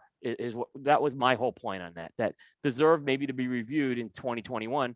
And oh yeah, you have a calendar year review. So guess what? That cigar is totally eliminated. So that was kind of where I had the whole problem with it. More so than anything. I felt like people like Saka, they like his stuff. It's good. It has a good track record. I get it, but something hard may to- have been. I mean this. It's hard to be legitimately. responsible and accountable in the industry of cool, man. Are there that many people that have like this very clearly established rules for reviewing cigars? Like, I There's just a find this to few. be challenging. I there's a can't few. say that. I don't know. I think some of it goes along to when they kind of in the review, when they publish like information about the cigar and they state like this cigar was released in July of 2021, And it wasn't. but the cigar was like never released this year. I would also say know. there are sites that post know. top 25 lists that have very strict criteria about their top 25 list. And then you go through the list and you're like, but that cigar is not available for sale yet. Or that cigar is in fact limited edition. And you're stretching what criteria is for a limited edition. So, I don't care so long as you follow the rules that you set for your own site that you publish on your own site, then I don't care. But when you don't, it just makes you look silly. I mean, I think that as sort of the curator of the consensus, like, and the person that has to suffer through watching a lot of this shit, including this rendition of it. Flagellation. Like, the people that are on here, like, we take what we do very seriously, particularly when it comes to these lists. And us at Halfwheel, we certainly, like, when it comes down to the last few weeks of December, like, we are making decisions about what cigars to review with some understanding that, like, some cigars have a better chance of making the top 25 than others. And so this year, it was a terrible decision. If you look at the reviews we did in the first half of January, or the month of January, like, there's a whole bunch of highly scoring cigars. And you look at what we reviewed in the latter half of December, and I think there was maybe one. So I guessed wrong about, what I thought might score high enough. But I think a lot of these people are just like, hey, like, I got a cigar YouTube channel because 4 people told me it was cool. And, like, I'm just smoking cigars and giving my thoughts. And they just happen to make the consensus and, get equal weight with Cigar Aficionado. But I don't think their intent is necessarily to, like, some of them, I'm sure, yes, the intent is, oh, this is definitely the best list, and these are the 25 cigars, the 10 cigars you should smoke, or whatever. But, like, some of these people are just spitballing shit. And, the amount of offhand comments that I hear listening to this, like, oh, if this cigar was more available, it would have been higher up on my list. And it's like, how the fuck does that make any sense? Like, if it was more available, it would have been higher up, like, not on my list. That I can understand. Mhm. But, like, it was 8th place and not 4th because my local shop only got a box and a half, or 2 boxes, or a box and a paper, Mazzo bundle, and then Coop punished it. And it's like, what logic is that? But then again, like, these are people that pour, 4 fingers of whiskey and sit down with a, GoPro or an iPhone in front of them, and they just start spitballing it. And I don't mean to demean them for that, but trying to hold them to the same standard. And I understand, John, your rebuttal that's coming is, I'm only saying if you post a set of rules, you better adhere to them. Otherwise, I'm going to call you out on them, even though John's not going to name names. But like, some of the consensus, overreactions are like, these people aren't trying to do this. They're playing a different game. So first of all, I can't name names because it's in the Canadian Charter of Rights and Freedoms that, I'm Just not do it in Canadian slang. That might get me in trouble too. And I have enough trouble with YouTubers as it is because they all think we're beefing. So all of my issues, believe it or not, were not with YouTubers, but rather the traditional online web bloggers, per se, the online cigar media. But if you don't have issues with them, then let's hear the names. It's just not my nature. So close. Yeah. Well, Maybe we next can year. talk, Trouble with giving context. we It's can okay, talk. John. We can talk offline. I mean, they know who they are. They know what they've done. I don't need to tell them. Give regional direction. Like southeast, northeast. I mean, they're all on Charlie's list. I don't think that'd be that difficult to locate. Charlie, Are we having high up- comprised the they're all- list at several They're all times, listed would have on gone. WordPress.com. That's an interesting choice. I didn't think that cigar was available for sale this year. Interesting. If I guessed high elevation and very cold northeast temperatures, that'd be kind of somewhat, or well, I think that would be fairly accurate. originating No from, idea who the fuck you're talking about. yeah, it's all right. We talking about Dojo? Like, who? No, He's not northeast. He Colorado. said high elevation. I was like trying to. Yeah. Well, I know, but then he said Okay. northeast, so I was thinking New Hampshire. Oh, just spit it out. Yeah, but the Cigar It's all Authority right. is not on my list. No. We'll talk in the green room. I'm Yeah. I'm not beefing. There's no beef. Yeah, but I don't even No think. love. Tune into Halfwheel's Instagram page where I take a video of John. Naming Yeah. names. Exactly. There you go. yes. We need the subs.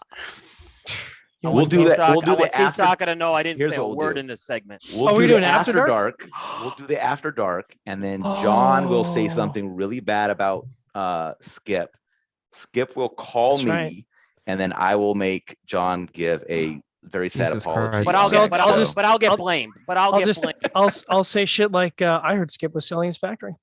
Just be Yeah, I heard easier it's if selling you just spectrum. named it. Like then we wouldn't have to deal with all these phone calls. It'd just be the Rumor one free phone call tea- for no, the rumor person. free teas are free, Maybe, Aaron. maybe, Come maybe on, I like guys. maybe I like the Yeah, drama. Maybe I like the phone Coop's gonna have calls. to leave. Teas are free.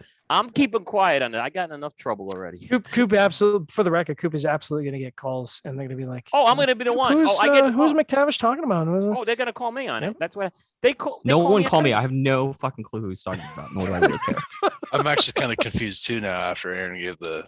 I'm just like, you know, I if you're thought it gonna was call Chris. people It's out, okay. call them out. Whatever. Like Yeah. tag them, let them know this is I'm an not. official call My out. point. My point was I was not calling them out. I was just saying you Yeah. look silly. All right, when let's you just have a name set of names. Let's just name names. Let's wrap it up. We're talking about Boston Jimmy. Wrap it. We're talking about Blind Man's Puff.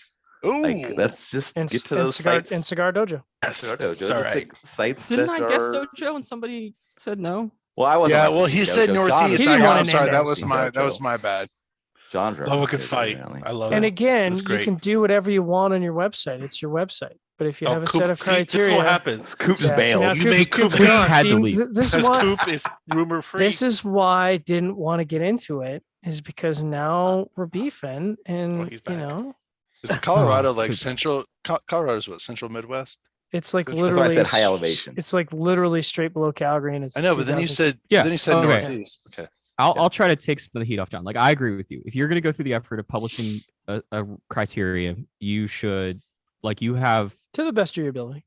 you have a responsibility to the best of your ability. And I mean the most bonkers thing of the consensus this year is cigar and spirits or cigars and spirit. I don't know what the fuck the plurality is of the name at this point, but they managed to put a Drew Estate cigar on both the regular list and the boutique list. Right.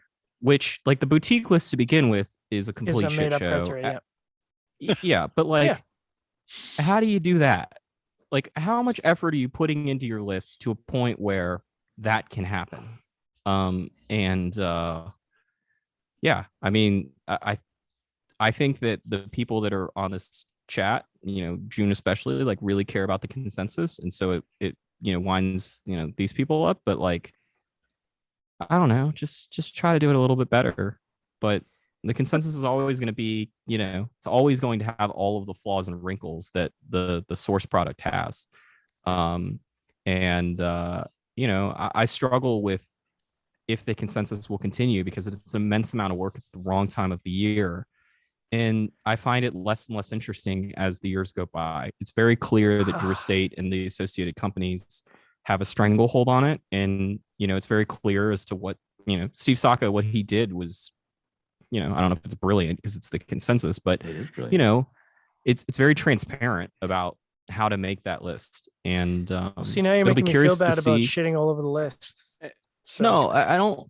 But it has nothing to do with that. It's just that the consensus has run its course. This is the 11th year of it, Right. with very little exception. Drew Estate, Hoy Nicaragua, or Foundation, who Nicholas used to work for Drew Estate, used to be a partner at Drew Estate, and Steve Saka, who also used to work and be a partner at Drew Estate. With the very little exception, the four of them have done extremely well in placing the cigars in the top three, if not outright winning it. And this year was no different. And I've always said, as John this probably got tattooed on his arm somewhere, the consensus is best looked at as a window in between cigar media and the companies that they cover. And to that degree, like, we figured it out, right? Like, Ashton, Fuente don't have great relationships with cigar media collectively. Have very good relationships with a handful of people. Drew Estate and the associated companies just, machine gunning all over cigar media, regardless of the medium. They kill it. And the consensus is just going to keep producing those results, in my opinion, unless I make a concerted effort to try to not produce those results, which seems really problematic. Coop, you were First trying of to all, say something? as Coop was telling you, I'm a charter member of the Half-Wheel Fanboy Club. But no, I think the number one issue, and I've talked to Skip about this before, that listen, like the number one barrier to entry for the consensus is the fact that you have a large audience of, YouTubers and online media who predominantly review cigars that are provided them for free. Is that whatever? Like, I don't know, like you're giving them a free cigar, but you're getting quite a number of hours of labor. So like, if you're expecting somebody to 16 sites to go out and buy your cigar, which whether it's reasonably priced or not, I think your expectations are probably not being managed very well, because all it takes is 3 sites to go and buy your cigar and place well to show up on the consensus. So if 3 sites aren't willing to go and buy your cigar, then, you know, maybe you need to look at whether you care about the consensus or not. But it's one of those classic things of, you know, every year we have this conversation about top 25 lists and everyone says, I don't care about the top 25 lists. It's like, well,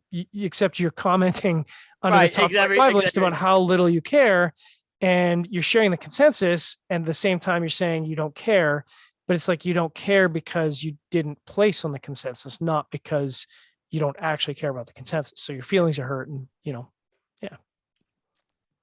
Charlie, you look at, because I understand what the model you had with the consensus. It was kind of looking at that relationship with media and companies. And I think you've definitely proved that. But the consensus has been used as a different tool. And companies do use this to kind of really see where their cigars are the best. They kind of look at, I know you don't consider it the best cigars of the year, but they do, right? So, I mean, does that weigh in that maybe the consensus needs some, would you ever consider changing the consensus to fit that latter model? Or does it just never work to do that? What would you propose I do?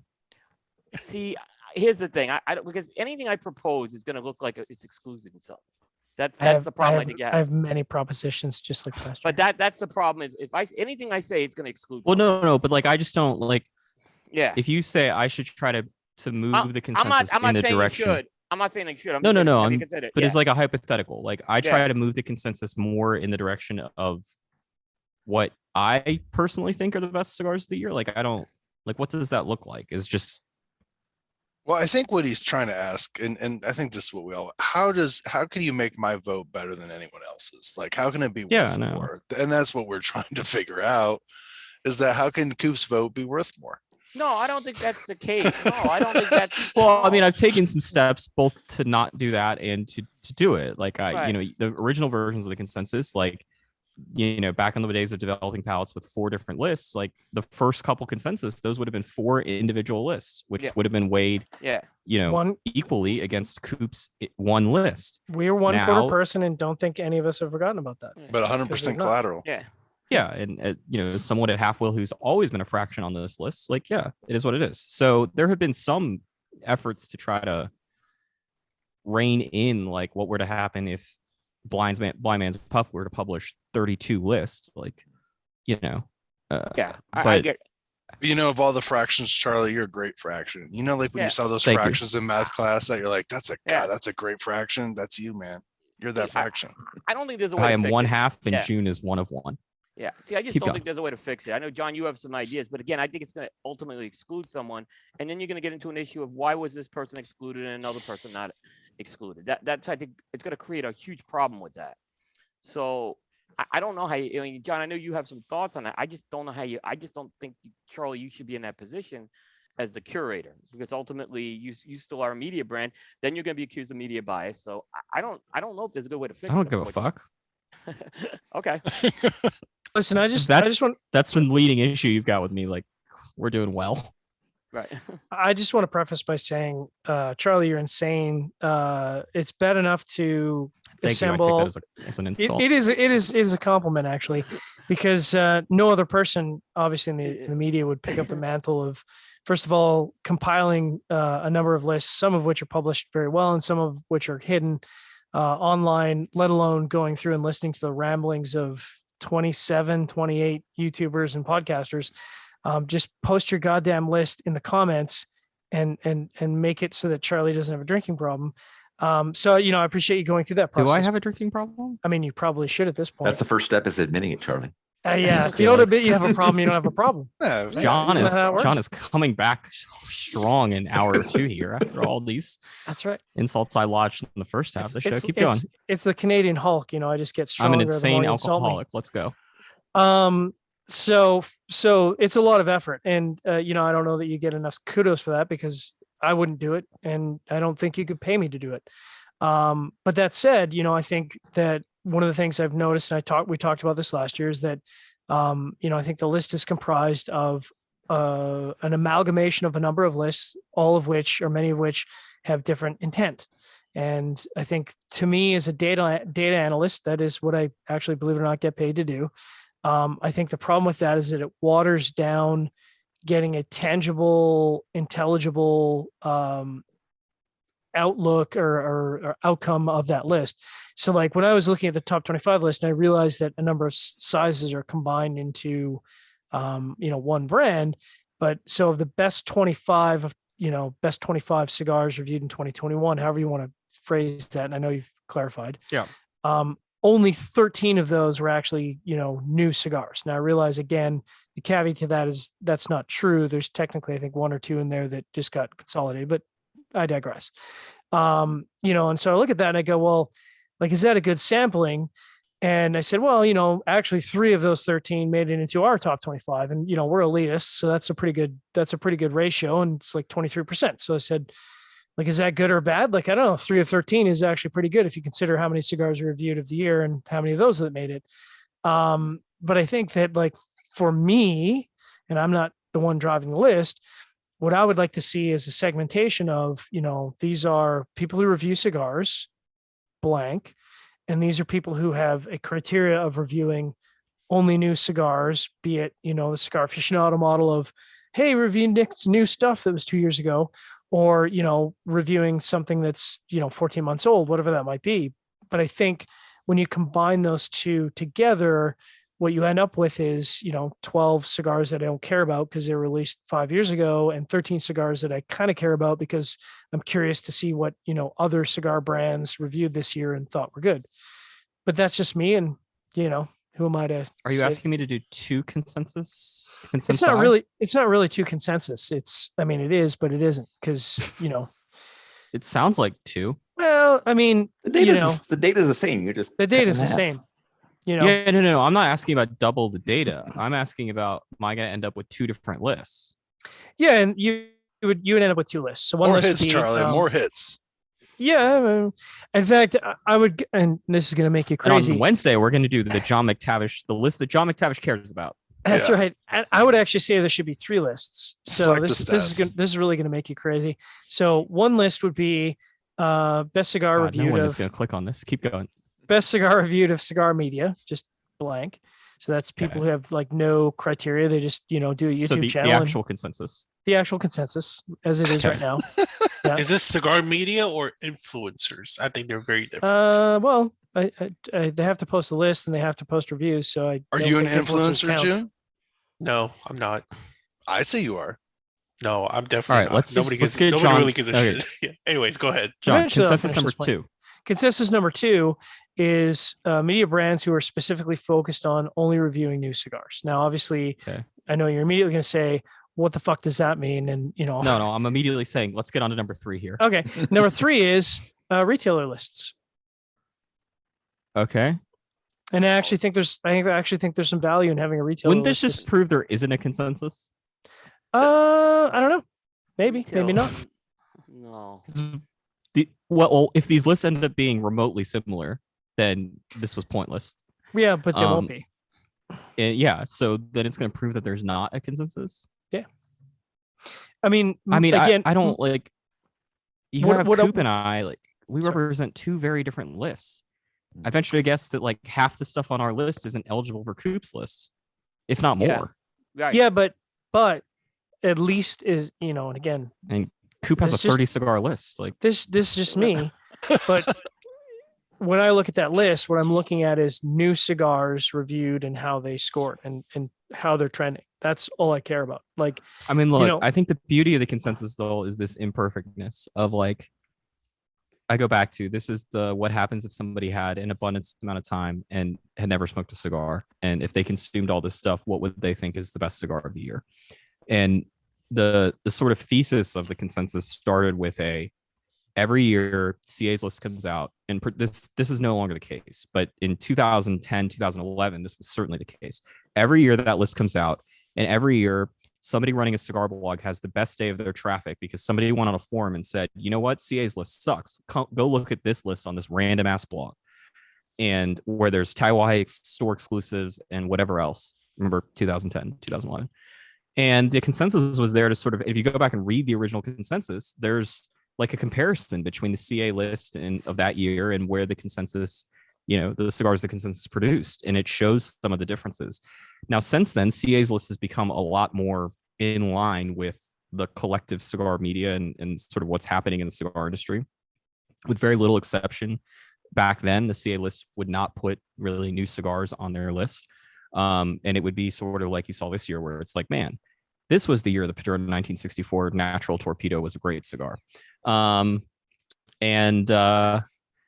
it certainly has evolved from there, but you know, I can't, like, to the same reasons why Lincoln Salazar and Cigar and Spirits doing 2 lists is head scratching. Like, I get that the data analysis would be interesting, but the end product, assuming that the vast majority of the people that read the consensus do not download the Excel spreadsheet or even remotely think about it, the end product seems so much worse in a world where it's like, okay, and consensus number 2 at number 21 is whatever the fuck.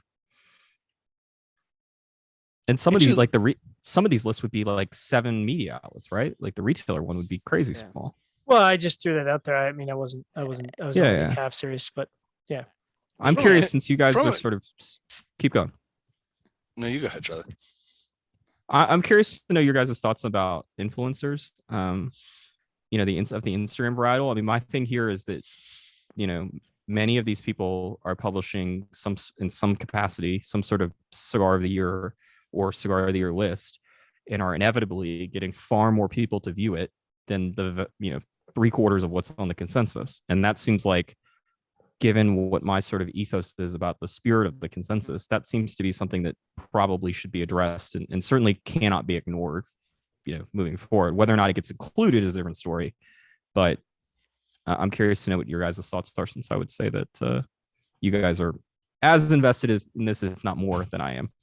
I think if they meet the criteria, then they should be included, right? That's what I would say. You have to determine if you need to. You have to expand the criteria to fit them in if you want. But I mean, if you think it's still, you know, review. But like, what would the criteria be for somebody that's only got an Instagram account or something along those lines? Like, they don't have a website or a YouTube channel. But what's the criteria of a YouTube channel? It just sits in front of the camera and says, "This is the best 25 cigars I reviewed." And I go back to look through their history, and I'm like, "Oh, okay. Where is this review for this cigar?" And it's like, "Well, I didn't do one."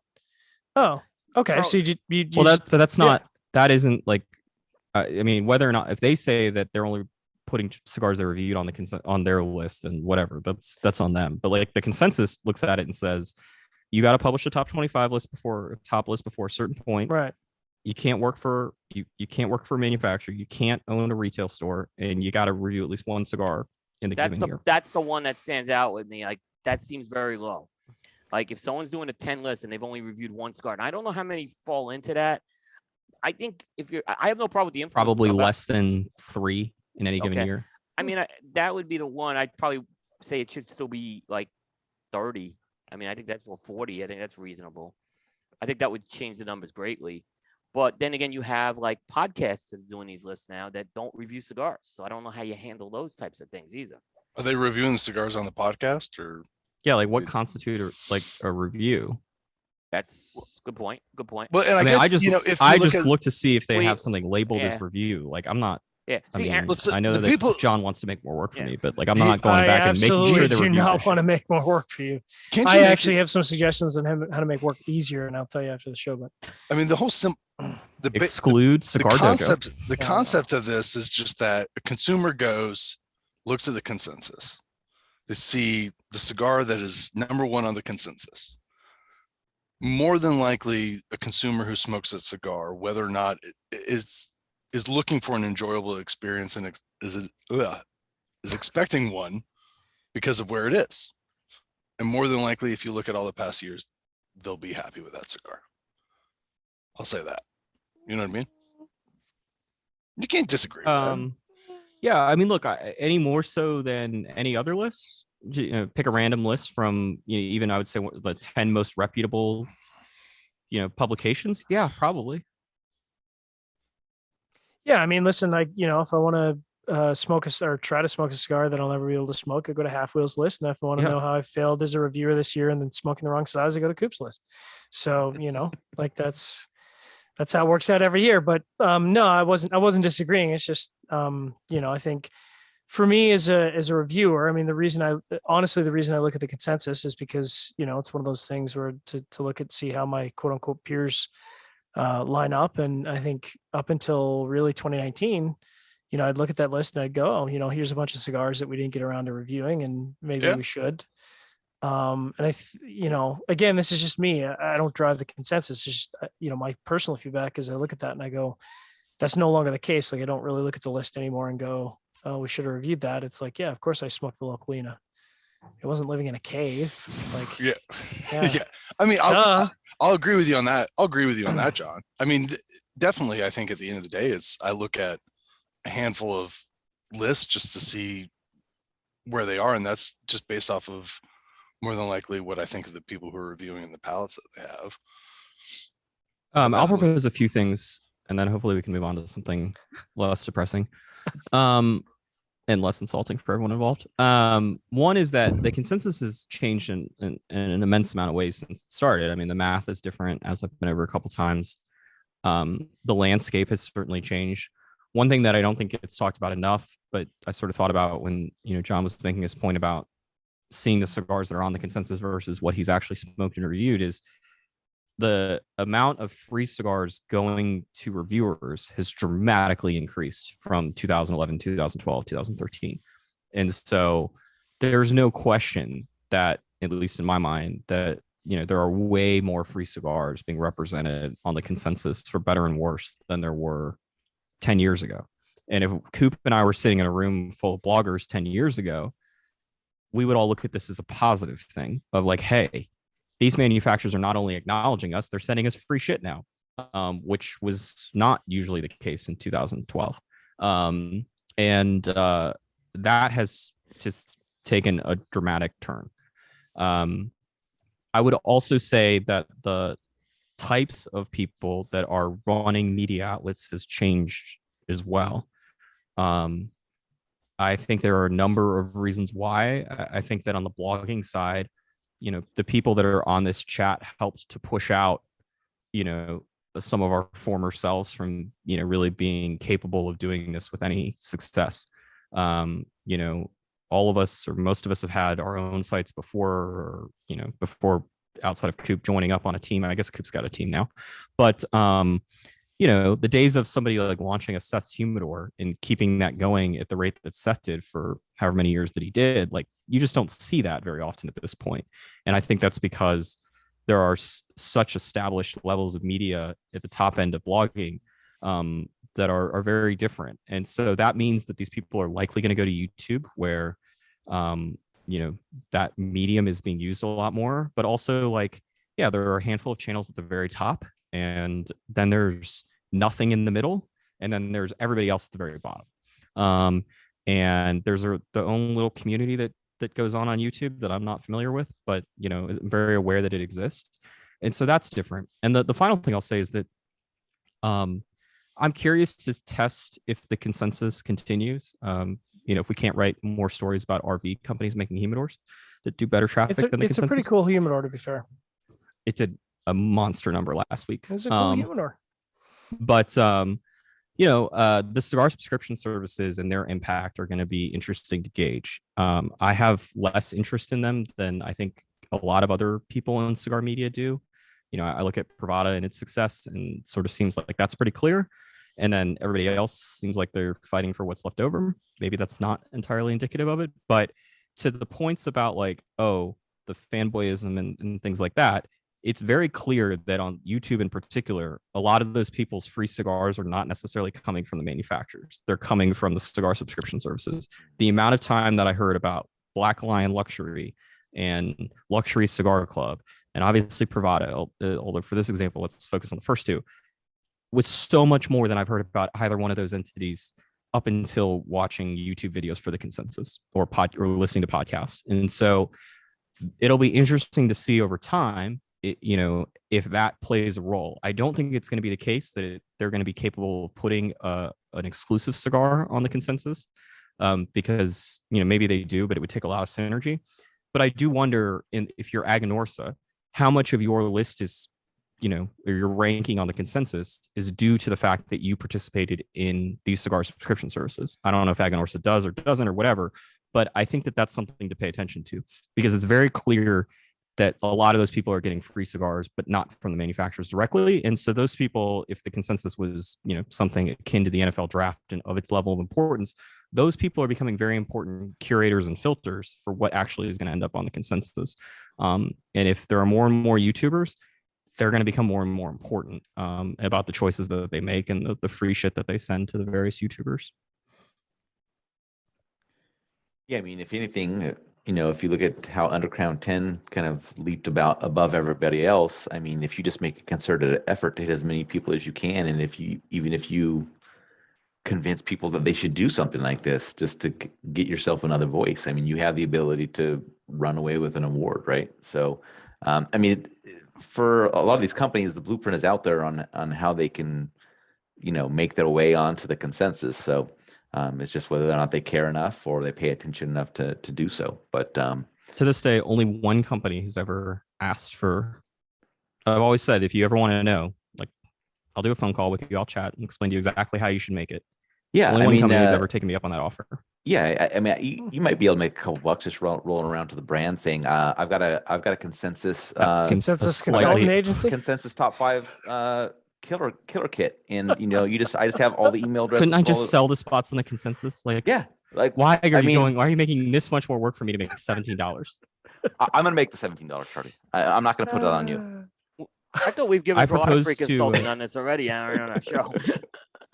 I proposed to Drew Estate that rather than doing the consensus, they should have me do a home makeover show where I pick some random cigar YouTuber and I go into their show and I remodel the house in like 3 days, but only using Drew Estate swag, only existing Drew Estate swag. Charlie, so pulling that we've back, got skateboard decks as the staircase. No, I'm talking the whole house. Okay. So we got skateboard decks as the staircase, the stairs. Obviously, like, you may appreciate your Ford Explorer in the garage, but you're getting in the acid donk. Right. I know they got a free motorcycle lying around. We got the bars, so we can use the bars to place all your kitchen counters. There's going to be a lot of creative uses. Yeah, a lot of creative uses of the acid 20 packaging. Like, I'm thinking like lampshades, all sorts of things. Please only available to the 50 contiguous U.S. states, not available to Canada. Canada is excluded. We can come to your house and do it. No, it's not allowed. No. I just got a big ass warning stickers on it. No. I just get Aaron to the bottom of your door's got a 30% of it. It's just covered up by a Surgeon General's warning. I mean, yours would obviously just be in brown paper. It would just say just be like the green, the army green. Yeah. No, I just get Aaron to mule it to Vegas along with 25 pounds of swag he's been saving up for a year and a half because can't ship that up to Canada. For the record, I'm dead serious. I would take a lot more pleasure out of remodeling some YouTuber's house with Drew Estate swag than doing the consensus. All right, I think enough. That's consensus talk. Yeah, I'm sure it will pop up in. Thank you for all the hard work on the consensus, Charlie. No one else. No, I appreciate all the blood pressure that it raises for the people that are on the show. It is a lot of work. It is a lot of work. Yeah, and you've done. And no one cares about it more than the people that are here. Yes, that's and true. Joe Grow. It's true. And Joe Grow. And Steve Saka. And Steve Saka. All right, so let's talk a little bit about cigar performance from 2020. And speaking of lists that died, I killed the "When a 90 is not a 90" article this year because I felt that it had run its course. I think I had proven my point in regards to what sites did what, and I got that out of my system. I'm done with it. So I'm going to ask the question to you, Charlie and Coop, about their numbers from 2021 versus 2020 in regards to average review scores. Did your numbers up? Can you just read the article on both of our sites? I'm not gonna. Yeah, let me bring it up and we'll. Welcome to you don't even understand how YouTube works, Charlie. No one wants to read. No one wants to read because you guys know it off the top of your head. And that it spurs discussion. I could have just touted everybody's numbers. So I'll start with Developing Palates. All 4 of us average score went down this year slightly. It's not a big change, just a slight percentage down for each of us this year. But I think the important context there is that 2020 was a substantial drop from 2019, though. So it's gone 2019, 2020, 2021. Yes. Probably going to see another dip this year. That's a fair assessment, I think. We dropped from an 87 essentially to an 86.36 for our regular reviews, which I feel like is really probably the only thing worth talking about here. How about you, Coop? What were your numbers looking like? You're on mute. Oh, you got him. You I got him. Dropped from 89.45 for 172 reviews to 89.06 for 163 reviews. Okay. All right. That's a substantial drop. Yeah. For me. But Is it again, because mine you is weren't sold- hanging out with people in the cigar industry? Is that why it dropped, Coop? So because actually I reviewed more samples than non-samples, which was lot more. Actually, it was a lot more disproportional. So everyone's going to say that's I reviewed, but I actually reviewed 60%. I'm rounding the numbers, 60% samples, which is 40% purchased, which is normally not what I do. It's 50-50 normally. But yet my numbers went down. For shame. Yep. So it's all about the free samples, right? So speaking of the numbers going down a bit, obviously the numbers show that the performance was lower than the previous year, but just kind of for your individual reviews, Charlie, did you think that the number of cigars that you thought were at a high level were down from the previous year, from what you smoked? Yeah, I mean, halfwheel, the high scoring website that we are, did not give a rating above 92 last year for any review, which is pretty surprising. I certainly was surprised to learn that on January 1st. Mm-hmm. But I think the issue was, I mean, certainly the number of 91 point reviews, 91, 92 point reviews of new cigars that were eligible for the top 25 was reduced. Hence, we only had 26 cigars that were in that range. But I think a lot of it also was the number of 89s and 90s, wasn't necessarily there like it normally is. And to be quite honest, I'm somewhat happy about that. I mean, I'm not happy to review shittier cigars, but a few years ago, I don't know, maybe 4 years ago at this point, we modified this sort of scoring math to sort of push reviews out of the 87 to 89 point range, which I think is where most reviewers really like to hang out, except at Seth's Humidor, where we only rated 90 plus cigars. But he did change that eventually. Yeah. Did he change the header though? I felt like the header stuck around. No, for he a did while. change. He did change it. I remember the day he did. Anyway, yeah, but that was really, I think, the change. I mean, there were certainly some really bad cigars that we reviewed, but I think it was more about not the top tier, it was the tier right below it. We just didn't have as many things in that tier. Question for you, Charlie. So you said you were surprised by that. So after going through the fund that was 2020, you were expecting like a better average score for 2021? No, not necessarily the better average score. I was surprised that like the top tier was so.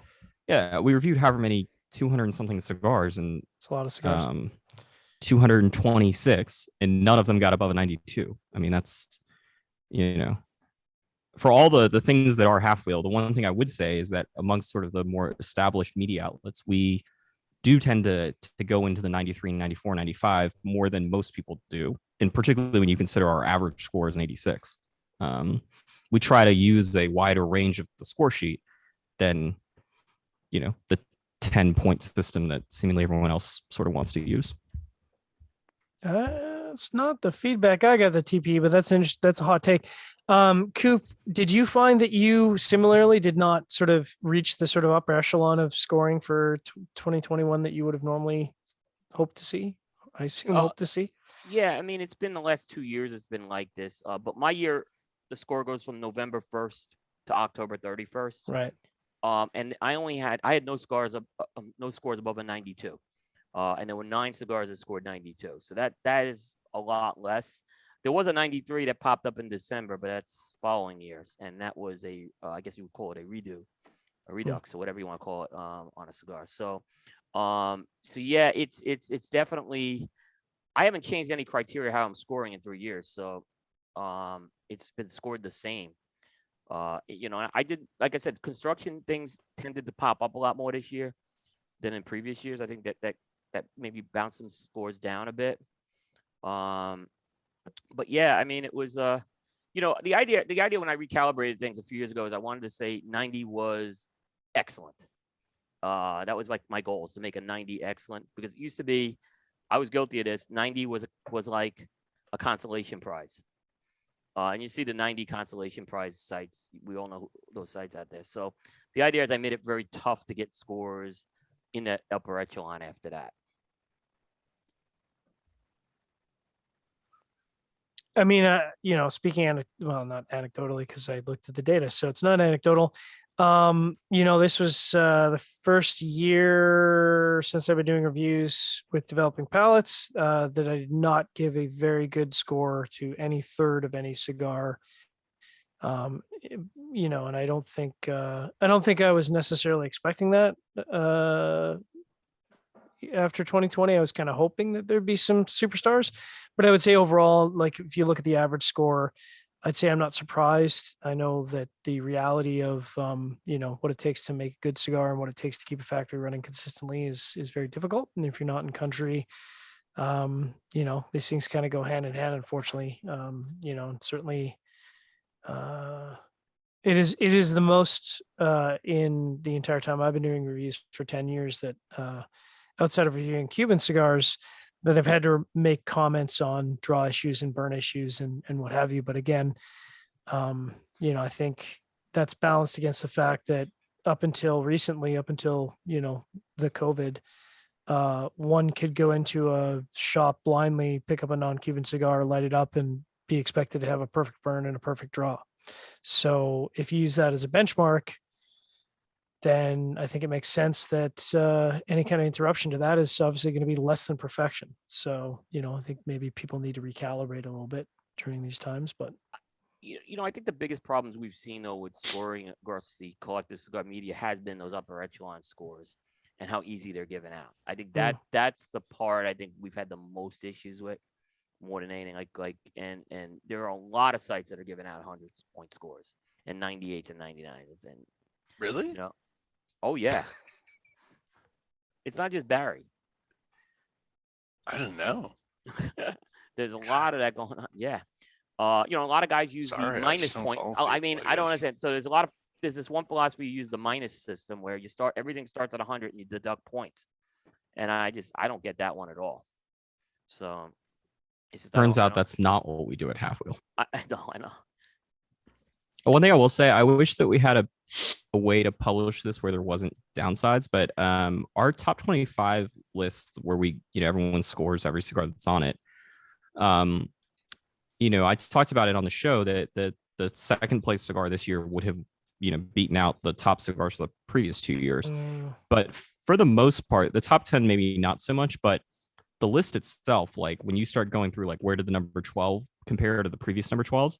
Like, for the most part, it was better. At the very least, it was at the level from the previous 2 or 3 years, if not a little bit higher. With maybe the exception of, you know, there was a handful of spots where that happened. But I was curious to see that happen. But yeah, I mean, the amount of construction issues of just, you know, smoke 2 cigars or 3 cigars, and one of them is just, you know, not, as Coop would say, not smokable. There was a lot of that going on. Yeah, there definitely was. There definitely was. I should say there was one thing I did change this year. And now it's basically if the sample's sent, it's reviewed like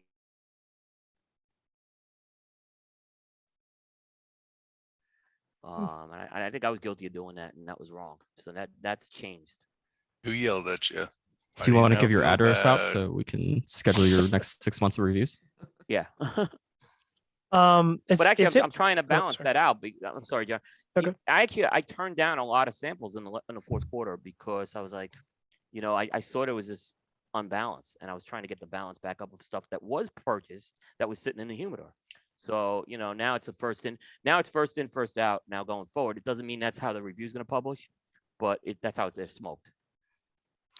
So it was interesting, Charlie, to hear you were saying how cigars compared year over year, and obviously speaking on my personal list, I'd have to look at the Developing Palates overall lists. But I think the way it worked is that only the first 7 cigars of this year's list would have even had enough scores to break into last year's list, and of last year's list, I think it was similarly 10 or 11 cigars only had enough of a score that they would have broken into the last 5 notches of 2019. So for me, certainly, if you look at it as an average, the average has gone down substantially. And I mean, I would certainly say I felt that as we complained bitterly to Aaron about how he had the cigar list organized and what was coming up on the list.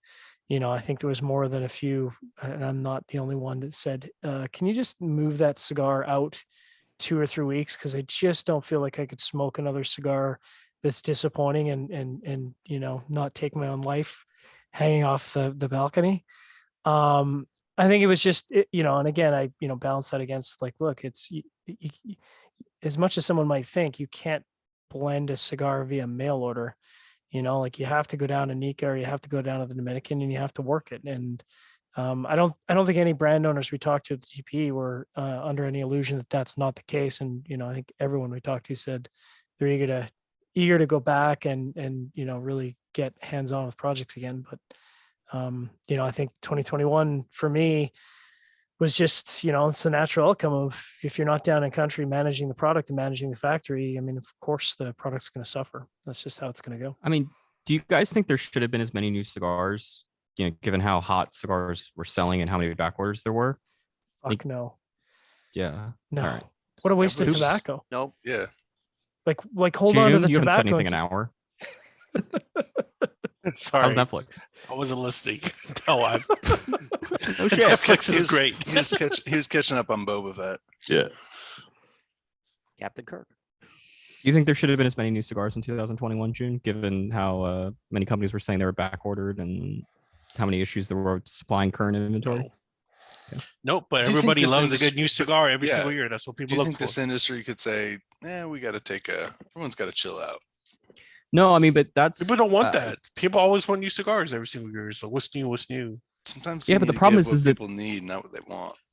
this year or the past 18 months that hasn't been the case. Like sales have been so strong Yeah. that they haven't needed new products and they haven't needed discounts, and that's what's totally- somewhat's incredible. Like why are you giving discounts when you're back ordered? Like Yep. like what? That's not how. Yes. That's not my understanding of free economic system. That's not. But you free live in markets, that's not how it Canada, works. so I mean, Hey, we still have a Being free a nice market. guy. How Oh, dare you? yes. How dare you? Let's We do still more have of a free this. market. I think you're How good. dare you, but I sir. mean, like I look at somebody like Davidoff, and it seemed pretty clear they scaled back on what they normally do in a given year. When Yeah. you look at the number of new regular production lines they had last year, it was pretty scarce. They did their sort of quarterly limited programs with various brands, but I'm a bit surprised, and it makes for great news stories and gives us cigars to review, and that's great. But like, if I was running a cigar manufacturer, like I'd be like, yeah, we're not touching new product until this back order list gets cleared up. You combine the back orders with not being able to go to the factories, and then I'm sure we've all heard about it from various manufacturers that some tobaccos you want Esteli Ligero, good luck. You go buy a farm and start planting it, bud, because you're not getting it. Or you just buy some Honduran tobacco and say it is. But No one would do that, Charlie. Come on. not at this hour of the night. But it makes a lot of sense as to why beyond just John being grumpy, why he wasn't particularly thrilled with cigars in 2021. Listen, I'll be a lot happier if I could just smoke good cigars. I don't think it's that complicated. Give me Dude, better you're sitting cigars on to a smoke. beach. You're sitting on a beach. Oh, how I wish I was sitting on a beach. They don't let people like me into beaches anymore, Seth. I think No what way. they need is some Duristate surfboards in the It's background. too That probably pale. make things a little bit better. This space. Thank you, if they Charlie, do, for that man. plug. This space It's- is available for hire. So if somebody wants a surfboard back there. I'm just really happy that somebody else wore a hoodie to the beach. And I'm a little bit disappointed no one's made fun of him for it. Well, no, it's his skin complexion. He just doesn't want to Dude, burn. I mean, seriously. He's a Have you- pale have you white seen guy. this? My He skin complexion. burns like a peach. that's why you wear I mean, it, I so know you don't say that, burn. Charlie, but I don't think you've ever seen my legs from the knee down. And I think if you I did, don't you'd be want like- to. No, I just but want to be you, very clear here. you, No, yeah. But if you're forced to, you'd be John, like, "Oh I my don't want to be god, forced you're to either. so white. You're John, so white." John, we've Sorry. lied on a chair together on That's the right. beach in the Dominican Republic, and I've seen your legs from the knees. You were down. blinded. You were like, "I need those blue blockers." Probably was have in- a lot of I was hair in- though, I was because in you love, are. man. I I'm was loving very life. hairless. I am very Man, hairless. You are? June They is were so excited that smooth- he's they were back to this. smooth Oh, and silky. extremely I could hairless. finally contribute to this conversation. Yeah, I finally got a topic that piqued his interest. Yep. June, you probably have more body hair than I do. Highly doubt that. I'm not kidding. All right, we'll compare that in the After Dark saving on an OnlyFans site. So OnlyFans. That's leave it for OnlyFans. now. Yeah, Leave we it need for to now. pay for the site. Leave it for Yeah, now. let's do that. Let's do. Anyways, moving All right right. on. the- Aaron, sorry, just a side note. You didn't Yeah. really talk about our numbers in terms of like average scoring or anything that like We're the actual down. hard data. Is that anything We're you all want to talk down. about, or we're done? Yeah, I We're mean, moving on. Seth and I were like 1 or 2 percentage points down, or and then you and June were a little bit further down than that. So, yeah, We were pretty cranky, I think, last year. yeah, it wasn't anything significant though. Just really close. Yeah. Charlie, I think we talked about this before, and I don't remember. Sure we The have. answer was one of two ways: is because you talked about how few cigars scored 91 or above for you this year, and it was like just barely enough to make the list. If you didn't have enough 91 rated cigars, would you expand it to 90, or do you cut it off and kind Top of shorten it 22, up? baby. You should go short. Yeah. Okay, because Coop, you extended yours, right? You lowered it from a 91 threshold to a 90. I kind of regret it too. Yeah. I kind of regretted it a bit. I kind of the 30 number used to be when I did this thing from December 1st to December 31st. I kind of kept it. I am toying with the idea of consolidating it to 25, but yeah, I kind of regret it. What am I going to do with those other 5 days, man? Well, I need those. I need Well, that 5. I need that Those extra other 5. days, you have to think about what the consensus list is going to look like. And That's It's a gonna valid help it. point. yeah. gonna help. So Coop, It's going to help. do you isn't go it, back Charlie? at the end of the year and review, like do what CA claims they do and just review all these cigars over the course of like 30 days and then re-rank them? I smoke them again over a course of like 50 to 60 days, to be honest with you. Have you ever done statistical analysis about like the cigars that have been on the list for 11 months versus the cigars that have been on the list for 2 months? This has been an issue that Aaron and I talked about. Yeah, that's I haven't, and it's something I do want to dive into because I've recognized it's a flaw in the list right now. Coop, Yeah, wanna because, I dive mean, into it 'cause you Yeah. can't swim. Yeah. Yeah, Yeah. like Aaron and I talked Thank you, June.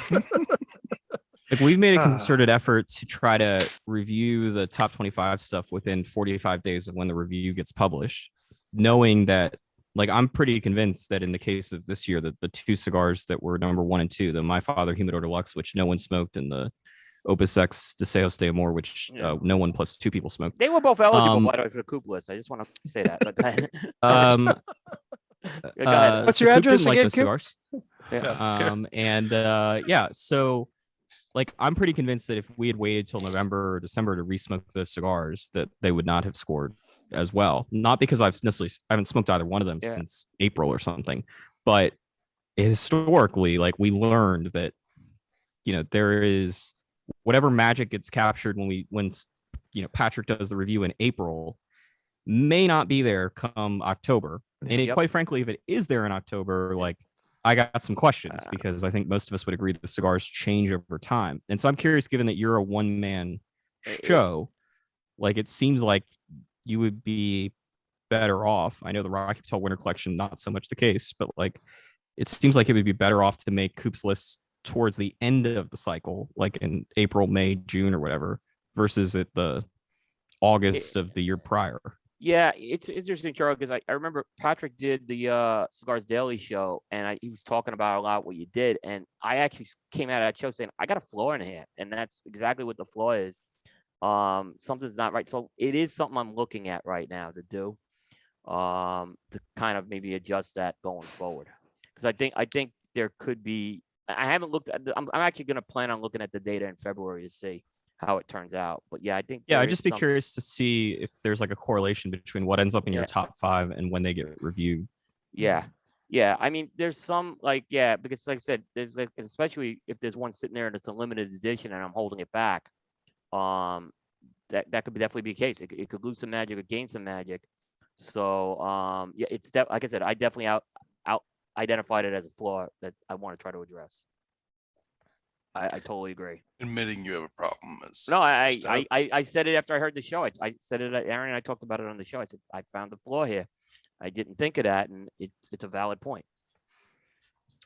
Then if Talking we go about- to a, You yeah, know, if we go Coop, to I'm going to give two-man, you a hard time, but listen, the first time I went to Halfwheel, I looked at their list, their number 1 cigar. I thought they reviewed a humidor. I thought they were so bold. that We they're do like, review humidors.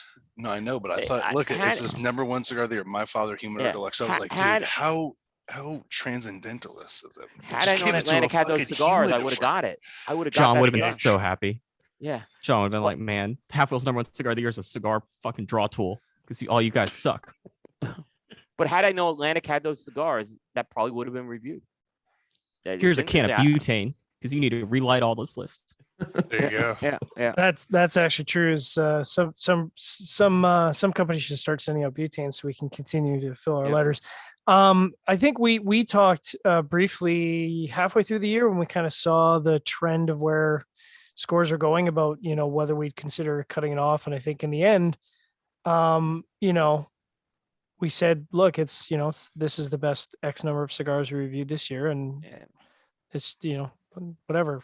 Yeah. And to be frank, if like every cigar reviewed that year was bad, then it would still be the best 25 cigars that we reviewed that year. So Yeah, I Oh. would like to see somebody shorten a list. I'm not saying like purposely do it, but like if their criteria merited it, just as a commentary on the state of cigars at the time. We've been close twice. Yeah, I just think that would I be believe fantastic. 2 out of the last It would 3 be- years. It would be a great talking point if that occurred. Because like John said, our list is not set up that way. We rate the top 25 regardless of how bad they are. They're still the top 25 of what we reviewed that year. So it doesn't have that kind of a floor, I God, guess, would Do be. you know how Yeah, I mean, heated for you know us, how it would heated it would be- be if you cut out cigars, Charlie? Oh, it'd be insane, man.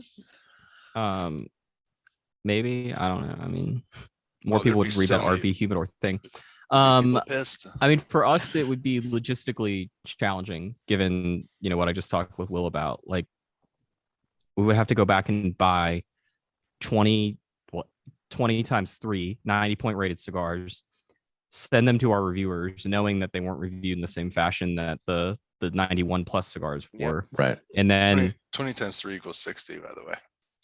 well, yeah, but what I'm saying is just that, Well, like, you said 20 times 3, whatever that is, it's 60. oh yeah, no, I can do math. Asian and Jewish. And then my entire the second half of December would just be completely blown up Yeah. for the half-wheel staff, Exactly. which would Yeah. just be miserable. And to your guys' point, like, we have enough data at this point. 91 has been the cutoff for however many years we've been doing this. 10, I think this is the 10th list. And so I think we have pretty clear. It's not like this is year number 2 where it's like, well, maybe last year was an aberration. No, I mean, it'd be pretty obvious that this was an aberration. Yeah. Congrats on 10 years, man. Thank you. Yep. How does It's a- Halfwheel do your top 25? Are you guys, Aaron, you might know this. Did they do it like the same kind of weighting that we do? Or No. No? I'm telling you, because Charlie's sitting right here. I don't know. And he explains No, the whole keep thing on going. the thing. But I talk way too much. yeah. Keep going. So basically, whoever reviews it, it goes through their scoring sheet, and after all the adjustments or whatever, and it comes out if it's 91 or above, then they automatically send that cigar to the other reviewers to smoke it the within other that 3 45 days or whatever. reviewers, I guess? Yeah, The other 3? Yes. and then Two and they a- two score, and a half. and then they score it, and then so once you score it, do you average the final scores across the 4, or do you weight them, or how do you do it? No. So the 4 scores get weighted evenly, which means that the person who actually reviewed the cigar, their weights are less than what the each cigar that they smoked, the 3 they smoked for the Right. review, get weighted less than what. So if I review a cigar, Brooks's score is actually worth 3 times as much as any individual cigar that I smoked, Got it. which is something we've gone back and forth about trying to adjust. But I have a Yeah. feeling that it would weight it so unbalanced that we would just end up with like whoever gave the highest score to a cigar would basically end up being cigar of the year, barring some pretty catastrophic situations. And then so you average the 3 reviews and then the Four. combined 3 Oh, yeah. of the other one, and then that's the result Yeah, 'cause for we've that already- cigar, and then you just rank them, everything that's fallen into the 91 or Yeah, above just- thing. Yeah. So yeah, they average the reviews from each of the reviewers that from everything from the 91s and above, and then that's just kind of how they sort out, and then that's the top 25. So Do you guys find a lot of differences or drastic differences between the 4 of you guys? Yeah, I mean, you when We you look do, at the bottom sometimes. 5, you end up with usually an outlier, where either typically it's 3 people like the cigar, 1 person had some sort of massive issue, and the cigar just plummeted down the list. Yeah. Or 1 person loved the cigar, and the other 3 people thought that person was crazy. But typically it's the former more than the latter. Although, as John indicated earlier, I'm insane, so I mean, take you it for have what to that's be. worth. You have to be a little bit insane to do the consensus. There's no question. all right, great. Let's move into look ahead into 2022, and we'll wrap this thing up. I'm gonna put this side over to Charlie and Will, because they spend much more time on this than any of us, the rest of us do. FDA going into 2022, do we see what do we see in regards to FDA stepping in? I know there's gonna be a lot of things around flavored. Do we see any other kind of big or even smallish points about the FDA kind of having an effect on the industry this year? I'll ask Charlie this question to start it off, and maybe I just asked Charlie a question, but go ahead. Yeah, but no, I want to add. But this is my thought. I'm just unclear of what when Mitch Zeller's replacement comes in, if that's going to delay anything, because that's kind of the big wild card I've been wondering about.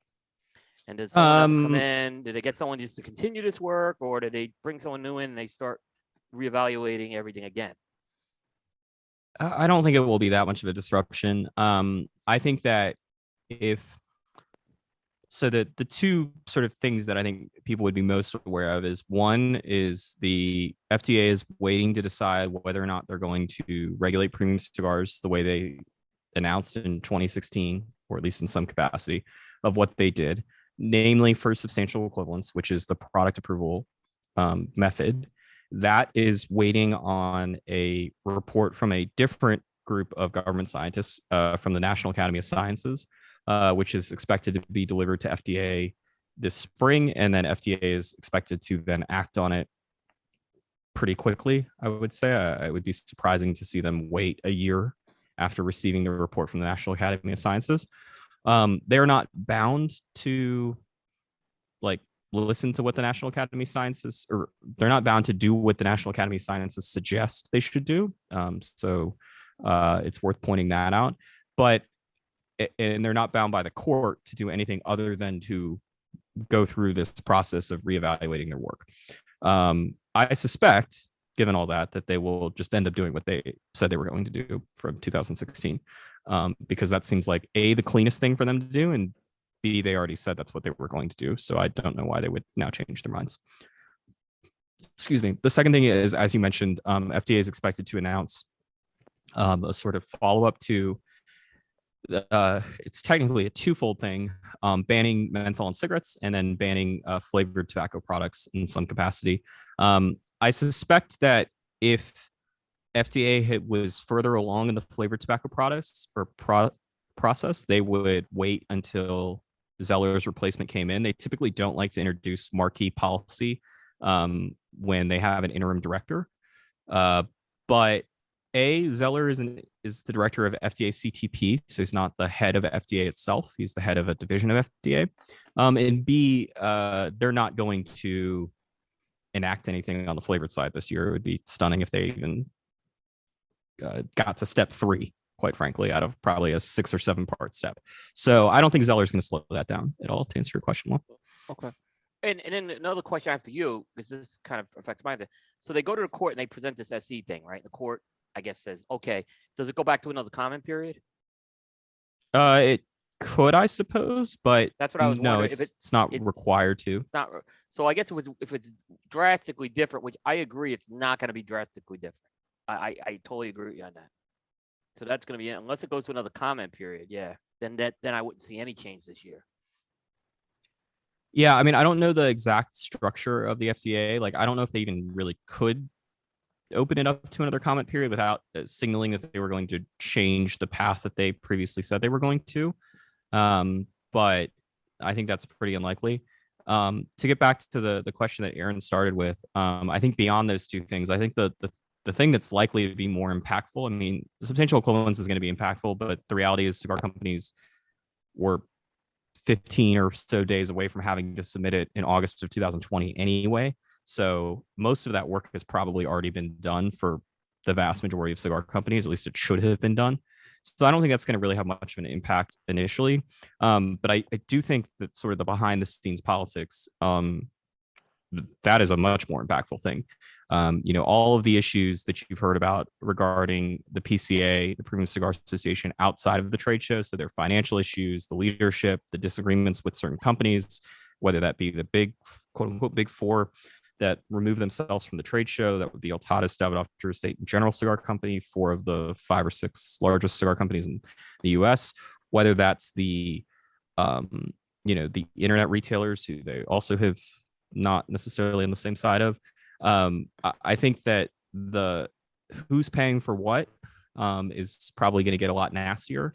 There are some bills that are outstanding that have not been paid. There are some new bills that are likely going to get a lot uglier. And, there's some speculation that there's probably going to be some lawsuits filed about unpaid bills with certain vendors. That I think is going to be a big part of this. And there's going to be some legitimate questions about, like, hey,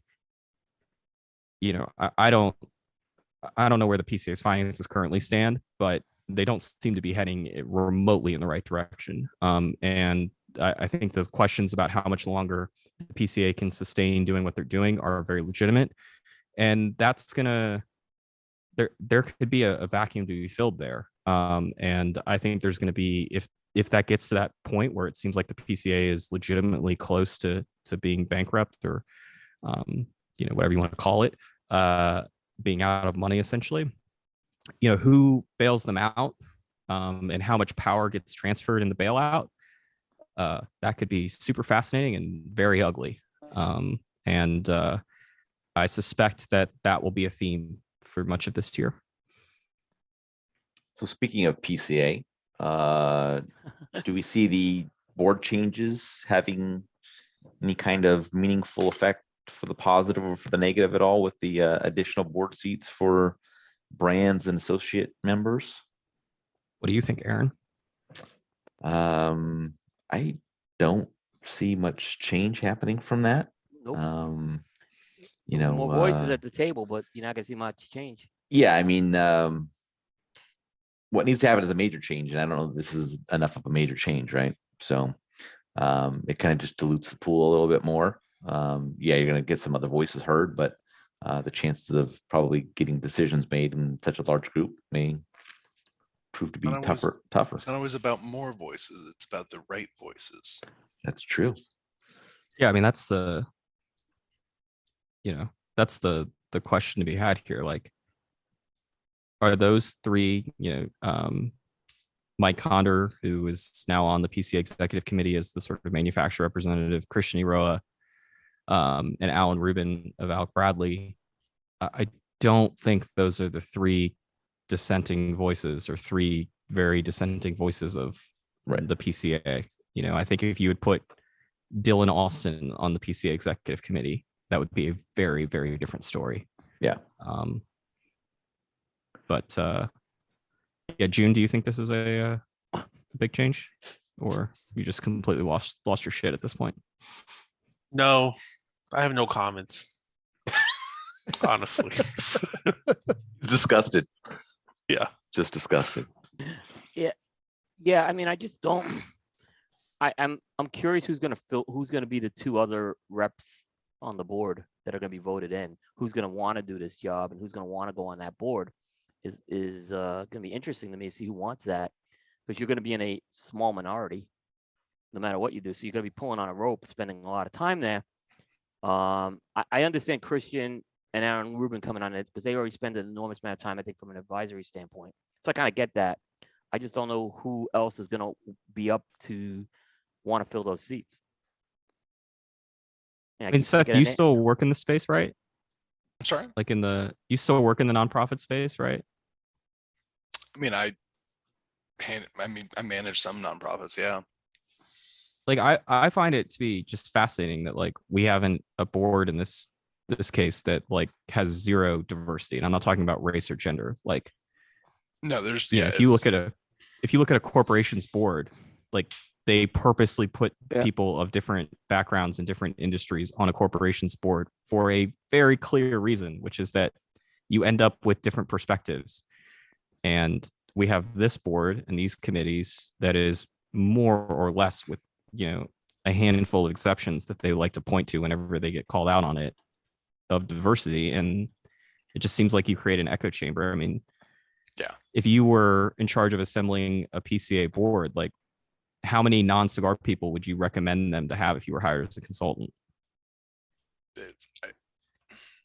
If there's 6 seats, how many people work in the cigar industry on the executive committee if you were consulting them? maybe one. Yeah. I mean, listen, you looked at the board, you looked at the retailers. I mean, for a while, and I haven't paid much attention to it because there wasn't much point, but what are the states? You have Maryland, you have Virginia, you have the District of Columbia, and you had North Carolina. You had 3 mid-Atlantic states that don't even represent even the whole East Coast. So there's some problems.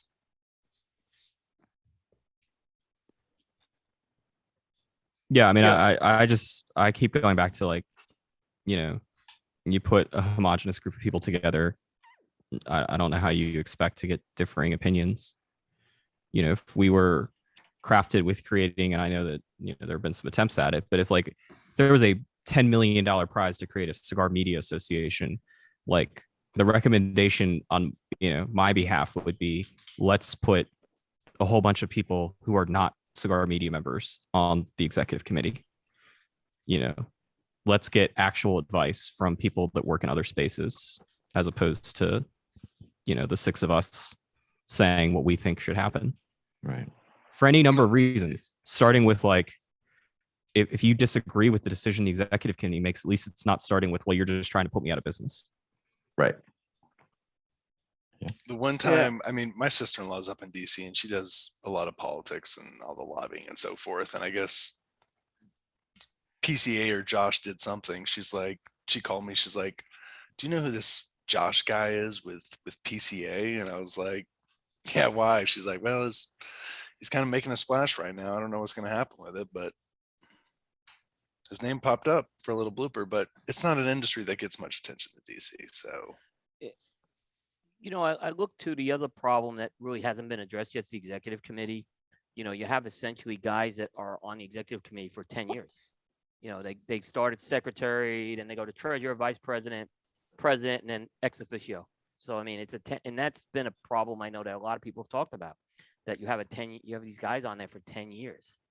you need to have a constant rotation of membership, and that's when you have true success, is that when you have everyone who's invested in it and they know, what, I haven't served on the board of directors in around 15 years. No one else is volunteering. I need to come back up and get involved, and then work to get other people involved. Right.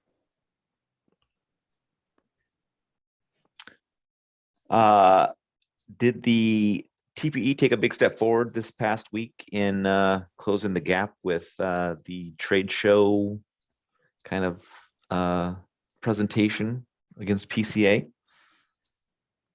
I know this is really good for Charlie and John and I, but I wasn't there. That's you were why there. Not a TPE. Not you. Aaron was there, right? Yeah, I said Charlie, John, and I. Yeah. Well, Aaron, you asked the question. You started it. You answer it first. Look, I'm gonna say my comment, and I'm gonna tie into something that either Charlie or Patrick wrote. I think it was Charlie.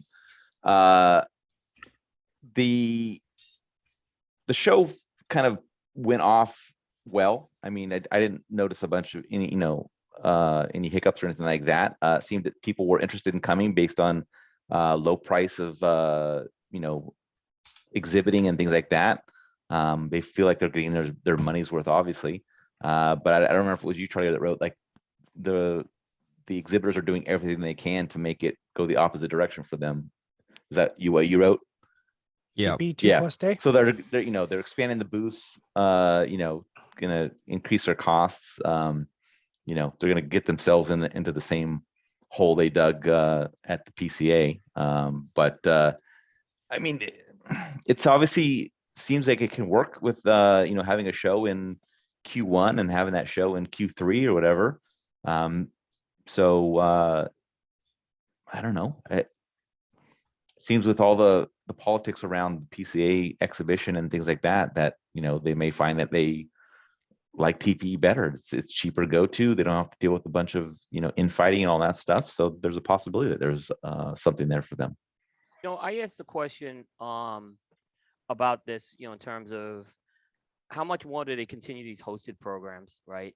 And the other thing is all these companies are doing all the same show specials. So if the show specials are still there, maybe the hosted programs go away. Does TPE still build up? I don't know the answer to that, but I think it's a valid question. Sure. If PCA had the same thing, I think it will. Yeah, I mean, I thought it was a bump up. I couldn't tell it from most of the coverage this year. I mean, Charlie, you were the only one really kind of doing the written coverage, but I saw a lot of interviews, but it was hard for me to tell how the business of that show did from most of the media coverage this year. If I didn't talk to various folks like we're talking now, and I did some live streams, I probably wouldn't know much about that from the coverage I saw, unless I like Charlie this year. There was just not a lot of that covered. I mean, you guys have to understand, like 3 years ago, there was no reason to be at TPE. So like we are starting at the floor. Mm-hmm. I mean, there were reasons for, I would say Coop would have been justifiable to be at TPE 3 years ago, just from the interactions that he can have. There's enough people in one room. But in terms of like new products, like that was not a TPE thing 3 years ago. So, there's a bit of it can only go up from here. I think they've done a really good job. I would say that the only thing, I think TP will continue to be successful. I think that despite the growing booth size, I think that for the most part, it's reined in. I think the other big thing is it gives, companies like Fratello and HVC a very cost-effective way to go to the trade show that it really does not exist. I mean, a 10x10 at the PCA show, just the space alone, I think is $5,400, something like that. Maybe I guess it's not that, because that's what our booth maybe was. But it's very difficult to get in and out of the PCA show for less than 15 grand. That is not close to the number that TPE is. And so that in and of itself, and you saw a company like Aganor Salif was also in the same space that HVC was, despite being what I would imagine is a lot larger. And so that's a really attractive, the barrier to entry is just so much smaller. I would caution it with, this is, the PC or the TPE revolution, which has sort of been, this is the third year of really, really different looking TPE than the TPE that, I went to in 2016. And certainly the actual Tobacco Plus NATO rendition that Patrick accidentally went to a couple of times back in the day, has taken place largely at a time in which you don't really need to have a trade show, right? Like there's no reason to fly to Las Vegas to sell cigars right now, unless you're a brand new company. And so I think it's worthwhile. Like maybe the jury should still be out. Like, can this exist in a 2019 scenario? I don't know. And how many 2019s can take place where the industry is not in massive upswing before people get tired of TPE? I do think that the pushback is certainly going to happen more with the PCA and even with TAA, quite frankly, before I think it comes to TPE. I just think there's a lot less complaints, and the complaints that people have regarding TPE are pretty much the same. It's, I don't want to be at a show with the vapor people, and I don't want to be at a show that, I don't want to do business with Cretech. That's more or less the extent of them. And those two things aren't going away. And I suspect that, if you guys had to start listing off notable brands that weren't there, the list goes something like Fuente, Padron, Taiwahe, My Father. Who's next? Who's the next most notable brand that wasn't present? Yeah, it's not going to be anything big. Yeah, I mean, it's gonna be Viaje, someone like, I mean, that's kind of where it jumps down to, right? Like it's Yeah. Yeah. Big it's drop. pretty much everybody outside of those four. And obviously, two of them I would say are at a slightly different level of prominence than the other two, maybe not by a huge amount. Fuentes certainly is much bigger than the other three, but Yeah. I don't. My understanding is there's a decent chance Fuentes there next year. I would be skeptical about Padron. My father and Taiwahe, I believe, have been there before. LaFleur would be the other one, I would say. Yeah, LaFleur is another. That's a good example. Yeah, And you've got some others, Quesada, and, Black Label, maybe. Charlie, Yeah. Did you talk to any of the organizers this year? Like, Yeah. I'm not saying. So you talked to organizers, right? That was the thing I thought that was really lacking out of the media coverage. Was because I find TP, they're very accessible. I'm just surprised no one talked to the organizers this year. No one interviewed the organizers. That was the one that just perplexed me. Like, if you're really trying to try to do a comparison, I'd be curious to see what just some of the thoughts are. In some of those interviews, I would have liked to have seen Dawn or some of the other folks, Ben, maybe. I mean, like, thoughts about what? Just, about the operation of the show, the mechanics of the show, kind of get some insights into that. I mean, I think they're pretty obvious, right? Like, I guess so. Yeah. I guess so. I mean, how's the show? Keep- Everyone's gonna say keep the great, I cost guess. down, Yeah. encourage retailers to show Right, up, Right. Give the retailers a $200 travel credit and Throw a good party. see how many Yeah. of them take it up on it. Okay. Throw a really nice party. Yeah. Pay for media to show up. It seems like, Well, Is he getting paid? What? Well, you got attendance numbers? I'm sure before the show closed, right? You got on top of that stuff, is what I'm saying. And I've not asked for them, but I mean, Okay. I asked for how many badges or right. how many cigar people they expected. Dawn told me somewhere between 1,000 and 1,200 total between Okay. exhibitors, retailer, and media. Okay. We were, to be very clear, we were not paid to show up to the trade show, but TP did offer to pay for our hotel rooms. But since we're not staying at the Venetian, we just paid for them ourselves. Right. Do they subsidize booth costs for the exhibitors?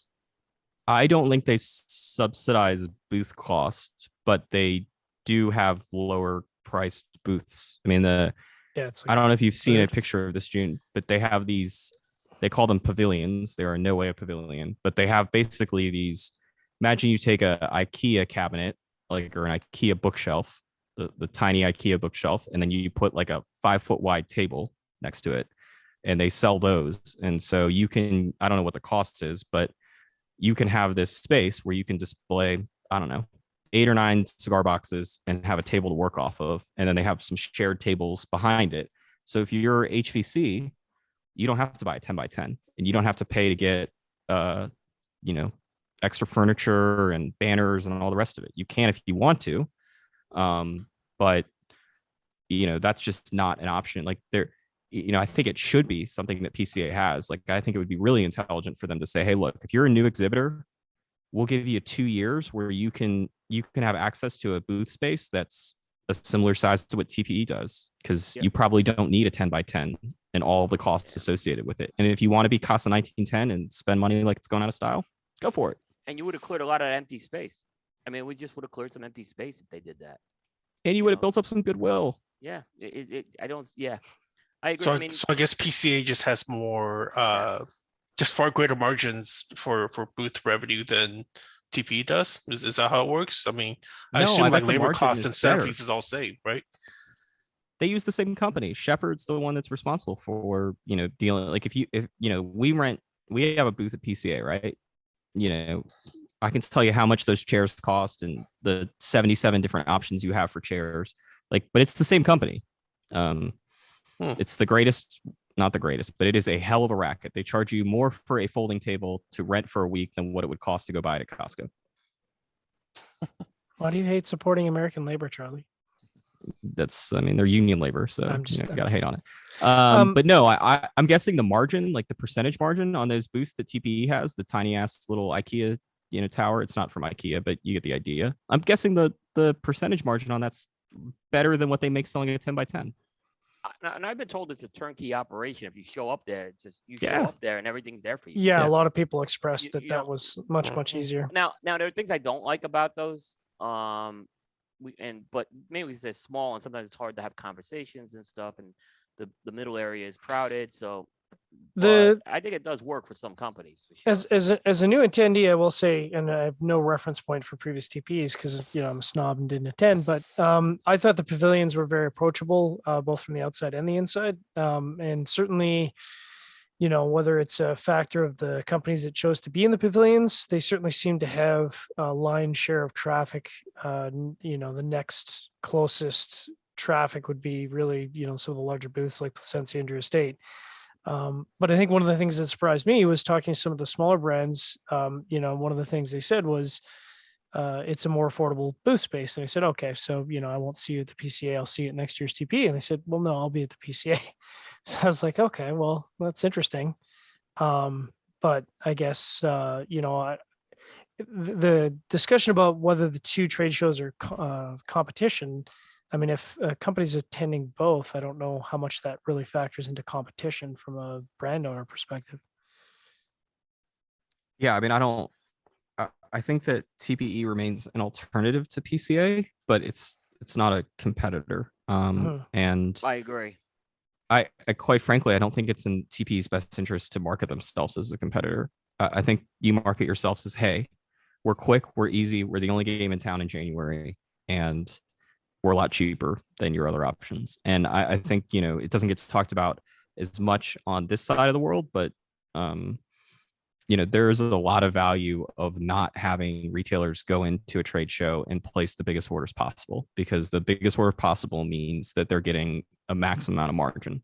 And what happens at particularly at TAA, but also much more so at PCA than it does at TPE, is the retailers will stop buying for the most part, or not for the most part, but there are instances where, for the most part, a retailer will stop buying a company's product for months heading into TAA. Right. And if they do continue to buy, they will buy whatever the bare minimum is of just to keep the shelf from being dry. Right. And then they will go massive at TAA, where the discounts tend to be the best. And then they won't buy for months after TAA. They will hope to parlay it into not buying again until PCA, where they can get the second best discount of the year. And the TA is doing a virtual Dream Machine in October. They try to make sure that order extends out to the TA virtual machine. And then you end up with, hey, are you ever going to pay fucking full wholesale for the cigar? And my response to that is, why are you giving them discounts? It's not necessary. There's plenty of companies that don't do it. But TPE functions in a world where I don't think that happens with the date that they have. And I think the cigar manufacturers would be better off just trying to keep some of that margin for themselves. All right. Any mergers and acquisitions that you guys foresee in 2022? Anyone want to buy a cigar blog? I will offer you $350 It depends on what kind of currency that's in. Canadian. Yeah. I mean, I don't know what that there's a converts usual to, buzz that goes around, right? But I don't have anything that's hard right now that I'm seeing coming. I mean, there's the usual companies you hear every year on this, and they go nowhere. So if anything comes, I think it's gonna be a surprise to me. I think STG will buy Swedish Match's mass market business. I don't know if it'll be before the end of the year, but Interesting. they seem like they're the only people that are In acquisition mode.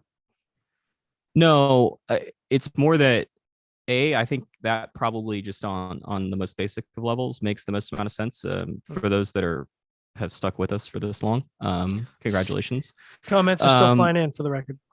But Swedish Match has announced that they are spinning off their mass market cigar business, so not what you see in retail humidors. But STG does not have a US-based mass market business. They have a very strong business internationally with mass market and little cigars and cigarillos, essentially.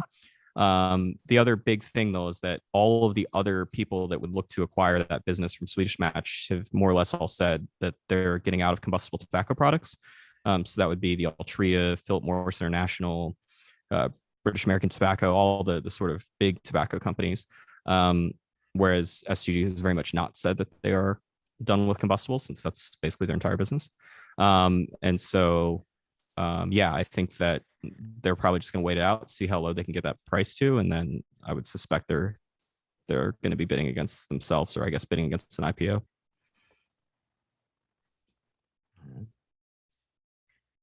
Yeah, I thought we would have seen more of them last year, just with how some people seem to be maybe in Cash trouble strapped. with some supply chain issues or things like that. But we'll see if we see Yeah. that bleed into Yeah. this year. I mean, maybe someone sells their brand, right? Yeah. I don't think they sell the company though. I think there's a difference. You know, like Oliva sold the company, Drew Estate sold the company, but all these other ones have been brand acquisitions. I don't put them in the same category. Obviously, Imperial sold off. I mean, there's not a lot. This is not something. I mean, I don't see any of these big four making any acquisitions. I don't think Oliva is going to do anything more this year as far as that goes. But they did a brand acquisition. Mhm. So I just there's nothing on the horizon to make me think from a company acquisition is going to happen. Last topic is in regards to brands and number of releases and things of that nature, due to people not having been able to get down to the cigar producing countries. And this is maybe more for companies or brands that don't own factories and things of that nature. Do you think that has any effect on the quality of their cigars this year, number of new releases, etc.? Same as this year, just pump out more and see what you get. It's gonna be right on line. Keep Yeah. the train rolling. I mean, some companies did well with it the past year. You know, not being down at the factory as much, but a lot didn't. You know, I think I don't. How is that possible? Like, what are you doing at the factory that means that not being there is good for your blending? I think it's luck of the drawers. I'm just gonna say on that. They got something that was good and they were able to market it well. That's the only thing I could say on that. I don't think any I just think, like I said, I think the quality will ultimately suffer. And I hear people saying we're blending, we're working on these blends. I'm like, and I know they're not down at the factory. And I know stuff last year they talk about how they worked on these blends and they weren't down at the factory. So there are some companies spending time at the factories, but they're the ones that have factories, is what I've noticed. So I mean, I think Espinosa, they didn't spend a lot of time down at the factory by their own admission. And I think they had a pretty decent year of what they came out with. So it can happen. I think it's all, I mean, in terms of the number, the quantity, I think it's largely related to packaging. I think if that supply line sort of cleans up a little bit, then you'll see more cigars. I think if it continues like it did in 2020 and 2021, then not so much. Yeah, I agree with that. The amount of times that I was, similar to, it sounds like the Developing Palates experience at TPE of being like, hey, here's what we're working on that we're not ready to talk about yet. And it's like, okay, when do you expect that? And literally, like, let me pull out the email from the packaging guy in Costa Rica and give you an answer. That was a pretty routine thing. And so we'll see. I'm still curious to see about some of these big companies. Did Davidoff hold back what they were planning on doing in 2021? And do we see some of that stuff? Did Drew Estate hold back some of what they had planned for DE25? And does that stuff appear in 2022? I also, like, it's not something that gets talked about much in the blogs, but like the Habanos festival in 2023 could be super interesting. There could just be 65 new cigars announced that probably won't ship until 2030. Yeah, I was gonna say they'll be Yeah. announced, but it'll be another year and a half before they ship. Yeah, assuming they can even ship them that early. No, I don't think it'll be that case. But from my understanding, and this is, I would not put this on a 100% cold lock source, but from what I've been told, there's a really good chance that all of the like Habanos gift sets that were planned for both the festivals in 2021 and 2022 They're just gonna like, get those rebranded. Those have already been made. Yeah. And that's super interesting. So some of that stuff got announced last year, but I'm guessing there's more of it that was not. Well, I look forward to not getting one with all of my media pass that I won't get. So. Charlie, have you heard if they're going to do Habanos World Days again this year? No, I've not. Okay. I thought that was the plan. I sent an email out. Okay, they did. Okay, I wasn't sure about that, and then I'm just curious what they announced for that because I don't think anything announced last year made it to the shelves yet. Well, I mean, Habanos World Days didn't really have that many new releases. There was like the There was a lot- travel there was a lot- humidor.